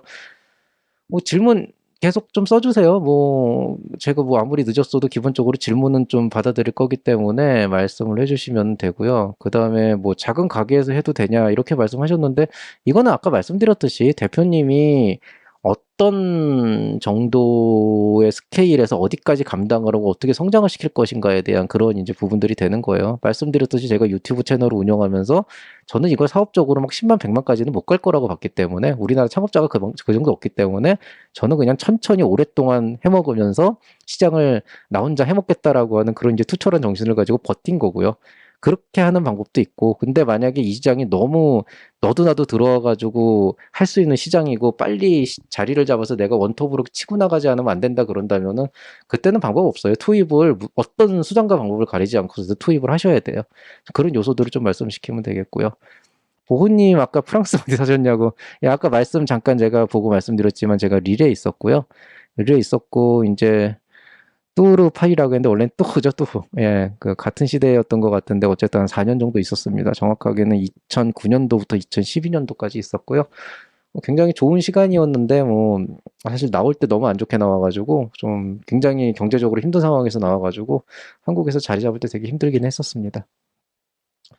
이루리님 구독 9,000명 그렇습니다. 저희가 구독자가 9,000명이 됐고 내년 초에는 10,000명을 넘지 않을까 보고 있는데요. 10,000명을 넘으면은 그때도 뭔가 좀그 스트리밍 같은 걸 하면서 뭔가 좀 이벤트를 할 수 있는 그런 방향을 한번 만들어 보도록 하겠습니다. 어, 프랑스어는 많이 까먹었죠. 제가 2012년도였으니까 10년 전이잖아요. 그래가지고 이제는 뭐 불어는 거의 뭐 기억이 안 난다라고 보시면 되겠고요. 봉주 이런 건 할 수 있어요. 근데 뭐 그 이상은 못하고 예, 예, 뭐 많이 까먹었죠. 예. 근데 오늘은 뭐 더 이상 질문이 없으신가요? 사실 뭐 없으시면 이 정도에서 끊어도 되는데 왠지 조금 아쉬워가지고 질문 하나 정도만 받고 가면 될 것 같은데 목고지 TV님 굉장히 오랜만에 뵙네요. 목고지 TV님은 우리 스타터 클럽 회원님이시죠? 제가 한 두어 달 전쯤에 한번 그 뭐냐 뭔가 되게 잔소리를 많이 했던 기억이 나는데 조만간에 올 연말 잘 보내시고 내년 초에 또 한번 잔소리를 할 수 있는 시간을 만들어 보시도록 하겠습니다. 김호천님 다음 라이브 언제 하냐라고 말씀하셨는데 이거는 그냥 제가 하고 싶으면 합니다. 아마 올해는 안 할 거고요. 내년에 뭐 때 되면 하겠죠. 근데 내년에는 조금 달라질 거예요. 제가 지금 개인적으로 준비하고 있는 그 프로그램들이 몇 개가 있는데 아마 내년도쯤에는 유튜브는 계속 할 거고 당연히 좋은 콘텐츠 계속 올려드리기는 할 건데 그거랑 별도로 아마 좀 유료 콘텐츠들이 유튜브가 아닌 다른 곳에서 조금 런칭이 될 부분이 있겠고요. 그때쯤 됐을 때 이제 좀 뭐냐 필요한 분들은 조금 이용을 하실 수도 있겠죠. 참고로 말씀드리면은 지금 준비 중인 그 쇼핑몰이 하나가 있는데 거기 지금 사실은 상품이 올라가 있어요. 컨설팅 상품이 올라가 있는데 그 쇼핑몰이 어딘지는 아직 아무도 모를 겁니다. 오픈이 안 돼 있기 때문에. 오픈은 돼 있는데 이제 링크가 지금 안 나와 있죠. 뭐 그런 것들도 지금 있고요. 그다음에 뭐 질문은 없으신가요? 지금 뭐 되게 개인적인 질문들 그냥 자잘한 질문들만 있어가지고 예. 제가 근데 말씀드렸듯이 이거를 제가 이제 전업으로 하고 있는 게 아니고 이제 오늘처럼 이렇게 그 뭐냐 오늘처럼 이렇게 그 갑자기 이게 좀 그 이렇게 땡길 때 그냥 확 열고 오는 사람들 이렇게 하고 아니면 또 빠지고 이런 게 있어가지고 그런 거 하면 될 거고요.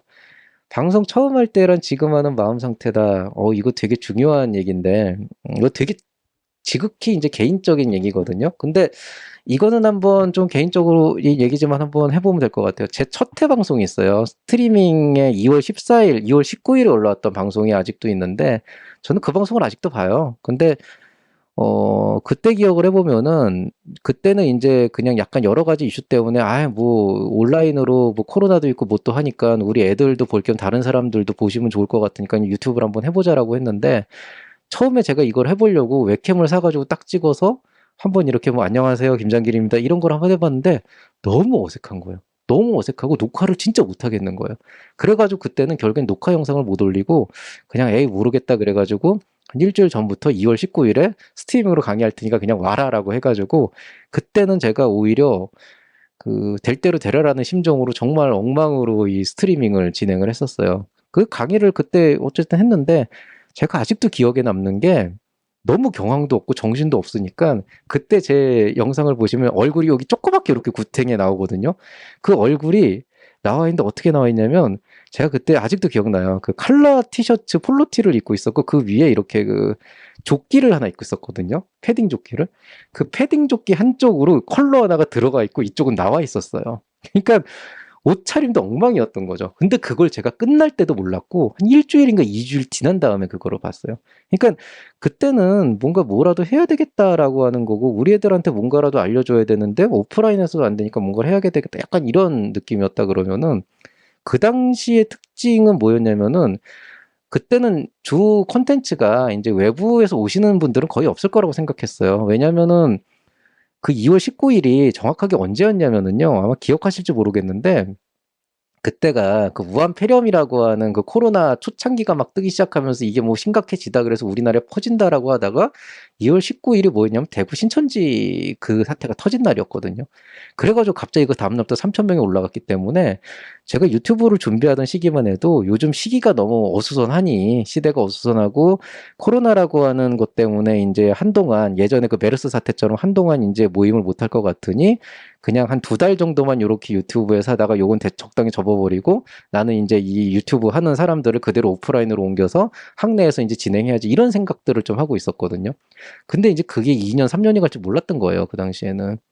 그래서 그때는 그냥 했어요. 예, 그냥 아무 생각 없이 했고, 물론 처음에 유튜브 할 때 누구나 생각하는 것처럼 뭐 100만이 될 수 있을까, 10만이 될 수 있을까, 이런 고민, 이런 이제 즐거운 상상도 해봤는데, 제가 이제 혹시나 하고 좀 국내 창업자 몇 명이 될까 봤더니, 해마다 스타트업하는 국내 창업자가 10만 명 정도더라고요.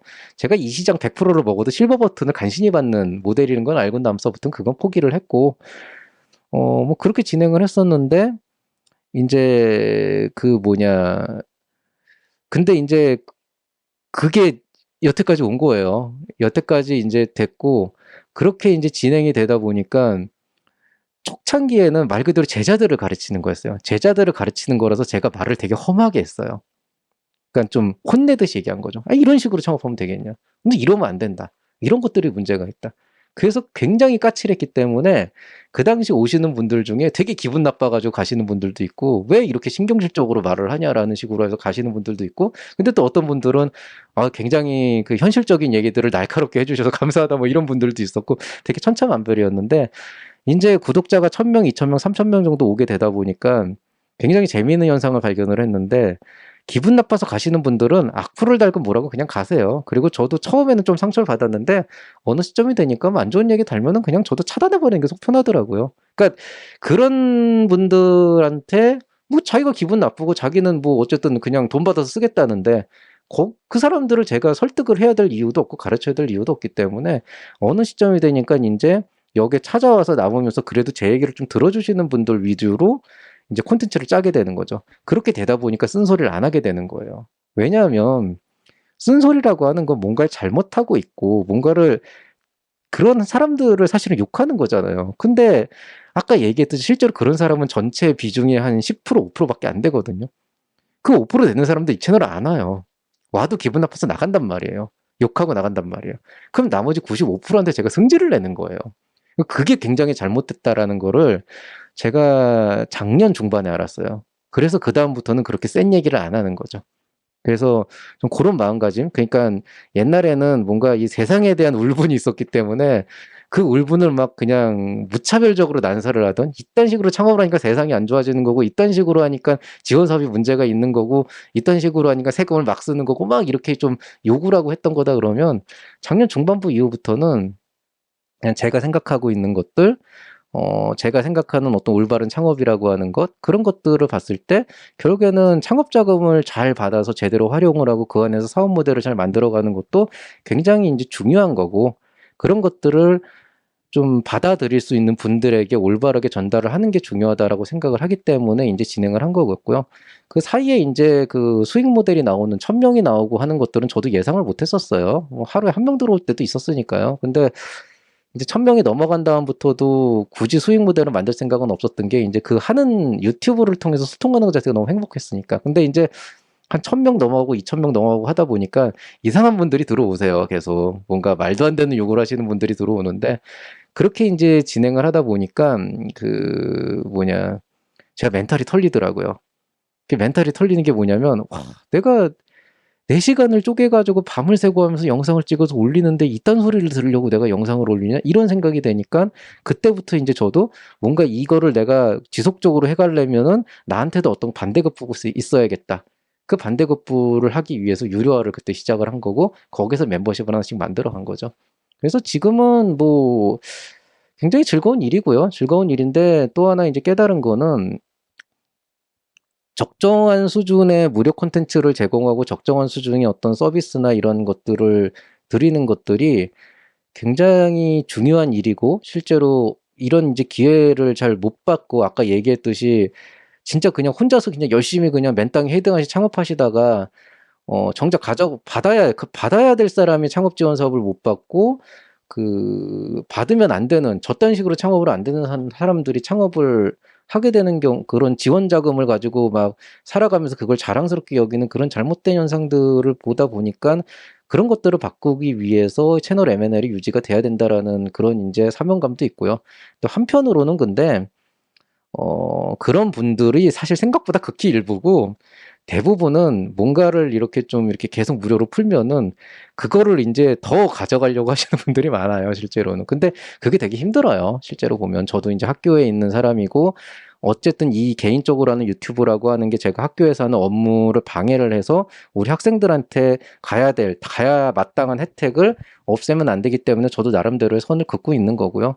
그리고 인제 어느 시점이 되면은 여러분들이 좀 알고 계셔야 되는 것 중에 하나는 결국에는 사업은 여러분이 어떤 사업을 어떻게 하든지 간에 투입이 먼저 이루어져야 되고 그다음에 그걸 가지고 인제 가치를 만들어내야 되는 거잖아요. 그 투입 중에는 실제로 여러분이 어느 정도 일정한 수준의 컨설팅도 해야 되는 거고 배우기도 해야 되는 그런 정보를 얻어야 되는 거예요. 근데 대부분 보면 쪼끔 안타까운 거는 누군가의 경험과 지식과 어떤 수많은 시간이 담겨져 있는 그런 인제 내용들을 상담을 하는데 그거를 그냥 공짜로 가져가기를 원하는 그런 경우가 되게 많은데 이런 분들이 대체로 무례한 경우도 되게 많아요. 특히나 인제 저는 서울대에 있다 보니깐 외부에서 인제 컨설팅에서 들어오는 그런 사례들이 있는데 분명히 보면은 제가 컨설팅 건수를 보고 되게 고민을 해 가지고 많이 인제 시간을 들여서 저 나름대로의 시간을 통해서 '아 이 회사가 만약에 이런 종류의 컨설팅을 하게 된다 그러면은 내가 이런 교수들을 엮어 가지고 이렇게 하면 이 회사가 원하는 어떤 자금을 확보를 하면서 기술 개발을 해서 성장을 할 수가 있구나.' 이런 인제 어레인지까지를 다 해 놓고 그다음에 인제 이런 경우에는 뭐 어쨌든 이거는 기본적으로 상담 단계부터 이 회사도 좀 어느 정도 좀 비용을 부담해야 된다고 생각하니깐 인제 "컨설팅 비용을 청구를 해라."라고 얘기했는데 그 업체 쪽에서 인제 뭘 얘기를 하는 거냐면 "아 이거 공짜로 해 주면 안 되냐."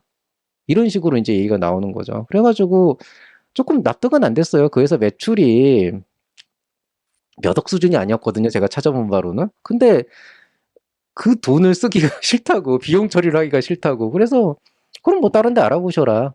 이런 경우도 있어요. 그래서 '세상에 공짜는 없다.'라고 하는 거를 어느 정도는 저도 좀 지켜야 될 필요는 있다 그래서 유료 서비스도 계속 만들고 있는 거고요. 이게 단순히 뭐 초심을 잃거나 이런 종류의 문제는 아니라서요. 좀 고런 부분들 그러니까 좀 시작했을 때랑 지금은 굉장히 많이 달라졌죠. 그리고 인제 그 과정에서 아까 말씀드렸듯이 인제 제가 3년 전에 창업이라고 하는 시장을 본 것과 작년에 창업이라고 하는 볼 것과 또 올해 또 제가 인제 투자자 자격을 얻으면서 그 과정에서 공부를 하고 투자자들의 입장을 고려하면서 알게 된 이 창업 시장에 대한 이해도가 다르기 때문에 3년 전에 얘기했던 그런 강의들을 보면은 지금 하는 것과는 굉장히 방향성이 다른 그런 요소들도 있습니다. 그래서 그런 차이점을 알아두시면 되겠고요. 이게 쉽게 얘기해서 여러분이 창업을 하고 바뀌어가는 만큼 저도 계속 바뀌어야 되는 거예요. 시장이 달라지고 세상이 달라지고 고객이 달라지고 있는데 제가 3년 전 얘기를 그대로 한다 그러면은 그건 그대로 문제가 있거든요.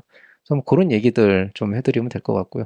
최성원 대표님 초창기의 경우에 시장이 얼마 이상 예상 매출 얼마 이상 돼야 되는 기준은 없습니다. 제가 요거는 지난번 초창패 강의 때 한번 말씀드렸어요. 스트리밍인데 그게 회원 한정으로 돼 있었나 기억은 안 나는데 어쨌든 그런 강의를 한번 했었고요. 특별히 그런 기준은 없는데 다만 인제 초창패 같은 경우에는 매출을 보통 인제 많이 보는 그러니까 시장이 얼마 이상은 크게 의미는 없어요. 뭐 시장이 뭐 10 조라고 해도 내가 10 조를 먹을 수 있는 것도 아니고 뭐 시장이 뭐 한 100억 밖에 안 된다 그래도 내가 100 억을 다 먹으면 또 엄청나게 커지는 거고 하기 때문에 시장 규모는 뭐 크게 없는데 그래도 시장 규모 큰 건 좋고요. 예상 매출 같은 경우는 뭐 특별한 조건은 없는데 아까 말씀드렸듯이 제가 얘기했듯이 인제 밸런스가 맞아야 되는 거죠. 내가 예상 매출 1,000억 이다 그래 가지고 실제로 1,000억 을 할 수 있냐 그러면은 그건 대표의 역량이나 시장의 특성이냐 아니면 회사의 포트폴리오나 이런 거에 따라서 영향을 많이 받기 때문에 실상적으로 인제 그런 거보다는 적정선? 글쎄요. 뭐 예상 매출 그래도 한 5년 뒤에는 최소 100 억은 잡으세요. 그냥 요 정도? 예. 최소 5년 뒤에는 100 억에서 500억 정도는 잡으세요. 더 많이 잡으면 좋고요. 고 정도로 보시면 되겠고 거기에 맞춰 가지고 좀 사업 계획서에 스토리텔링을 맞춰 주시면은 그냥 평타 정도는 친다라고 보시면 되겠습니다. 전체 시장은 아이템 따라 달라 가지고는 저도 뭐라고 얘기 못 하겠어요. 뭐 스마트폰 시장이다 그러면 엄청 클 거고 고런 거 있어 가지고 고거는 저도 좀 애매한데 그래도 뭐 전체 시장 뭐 한 1,000 억은 돼야 되지 않겠습니까? 그렇게 보고 있고요. 그렇게는 말씀드릴 수 있겠네요. 보통 이제 우리 회사가 완전히 독점할 수 있는 그런 시장이 아니라면은 내가 전체 시장을 100% 먹을 수 있는 확률은 없기 때문에 통상적으로는 내가 시장을 한 10% 정도 먹는다 그러면은 굉장히 그 뭐라 그래야 되나 시장을 이제 한 10% 정도 먹는다 그러면 굉장히 선방한 거거든요. 그럼 보통 내가 시장을 한 3%에서 5% 정도 먹는다 그러고 그거를 역산해 가지고 전체 시장을 잡아 보시면은 얼추 뭐 대충 맞긴 할 겁니다. 근데 보통 이거 근거 자료를 제시해야 되기 때문에 이렇게 뭐 맞출 수 있는 요소는 아니고요. 김호천 씨 예창패 준비 중인데 제조업인데 협약기간 산출 목표를 본금형 입한 PCB 제작, 홈페이지 제작 등으로 잡고 있는데 정한 목표를 모두 달성해야 되는지 궁금하다. 조금 현실적인 얘기를 해드리면은 예창패 예산은 아마 1억을 꽉 채워서 내실 텐데 무조건 깎입니다. 예, 예창패 1억 받는 기업이 별로 없어요. 6천만 원 받으면 굉장히 선방한 거고요. 5천만 원 평균 받아도 선방한 거예요. 왜냐하면은 평균 5천만 원이라니까 사람들이 착각을 하는 게, 반 정도 5천을 받는구나 생각을 하시는데요. 한 기업이 1억을 받으면은 평균 5천을 맞추기 위해서 5기업이 4천을 받아야 돼요. 그러니까 여러분이 평균 금액인 5천만 원을 받았다는 거는 그 선정된 기업 중에서 과반수 이상이라는 거예요. 적어도 한 상위 30% 정도까지 들었다는 얘기거든요. 그러니까 처음부터 목표치 산출물을 너무 빡세게 잡아놓으면은 돈이 없어가지고 그 일을 못하고 사람이 없어서 못하거든요. 그래서 산출 목표는 좀 그 핵심 그 뭐라 그래야 되나 그러니까 핵심 MVP라고 하는 거 하나를 주로 제시를 하시고요. 그 외에 추가해가지고 계획을 해서 기본적으로 목표는 좀 너무 빡세게 하지 말고 좀 남들이 봐도 그냥 납득할 정도, 이 정도면은 뭐 8개월 안에 이 회사가 충분히 이룰 수 있다 정도만 되면은 나머지는 사업 계획으로 커버를 하셔서 이때쯤까지 이렇게 할 계획이다 정도로만 넣어주셔도 괜찮습니다. 김동현 대표님 법인을 2개 운영 중인데 하나는 7년 이상, 하나는 3년 차다. 초창패 신청 불가능합니다. 요게 조금 애매한데 이게 실제로는 이제 7년 이상 3년 차라 그랬는데요. 요거 좀 기준을 살펴봐야 돼요. 이게 법인에서 법인으로 갈 때 창업기업 선정 기준이 있거든요. 근데 만약에 업종이 다르면은 확인 한번 해보셔야 되는데 제가 이걸 지금 확인해드리긴 좀 힘들어요. 저도 기억이 가물가물해서. 근데 만약에 업종이 다른 법인이라 그러면은 아마 창업기업으로 인정이 될 수도 있는데 요게 제가 조금 잘 모르겠고요. 아마 안 될 수도 있어요. 근데 업종이 같다 그러면 무조건 안 되고 이렇게 보시면 되겠습니다. 복고지 TV님은 청창사 양어 졸업했다라고 했으니까 축하드리는데 내년도에 창도패를 하시거나 아니면 투자 받으셔야겠네요. 이제는 좀 IR 자료 좀 잘 만들어 보시면 좋을 것 같습니다. 그다음에 이루리님, 예, 뭐 아유 좋은 말씀 감사드립니다. 어느새 1시 7분이에요. 제가 이제는 좀 가봐야 될 시간이 된 것 같고, 저도 이제 집에 가서 이제 내일을 이제 준비를 해야 되니까요. 오늘 스트리밍은 여기서 마무리를 하도록 하겠습니다.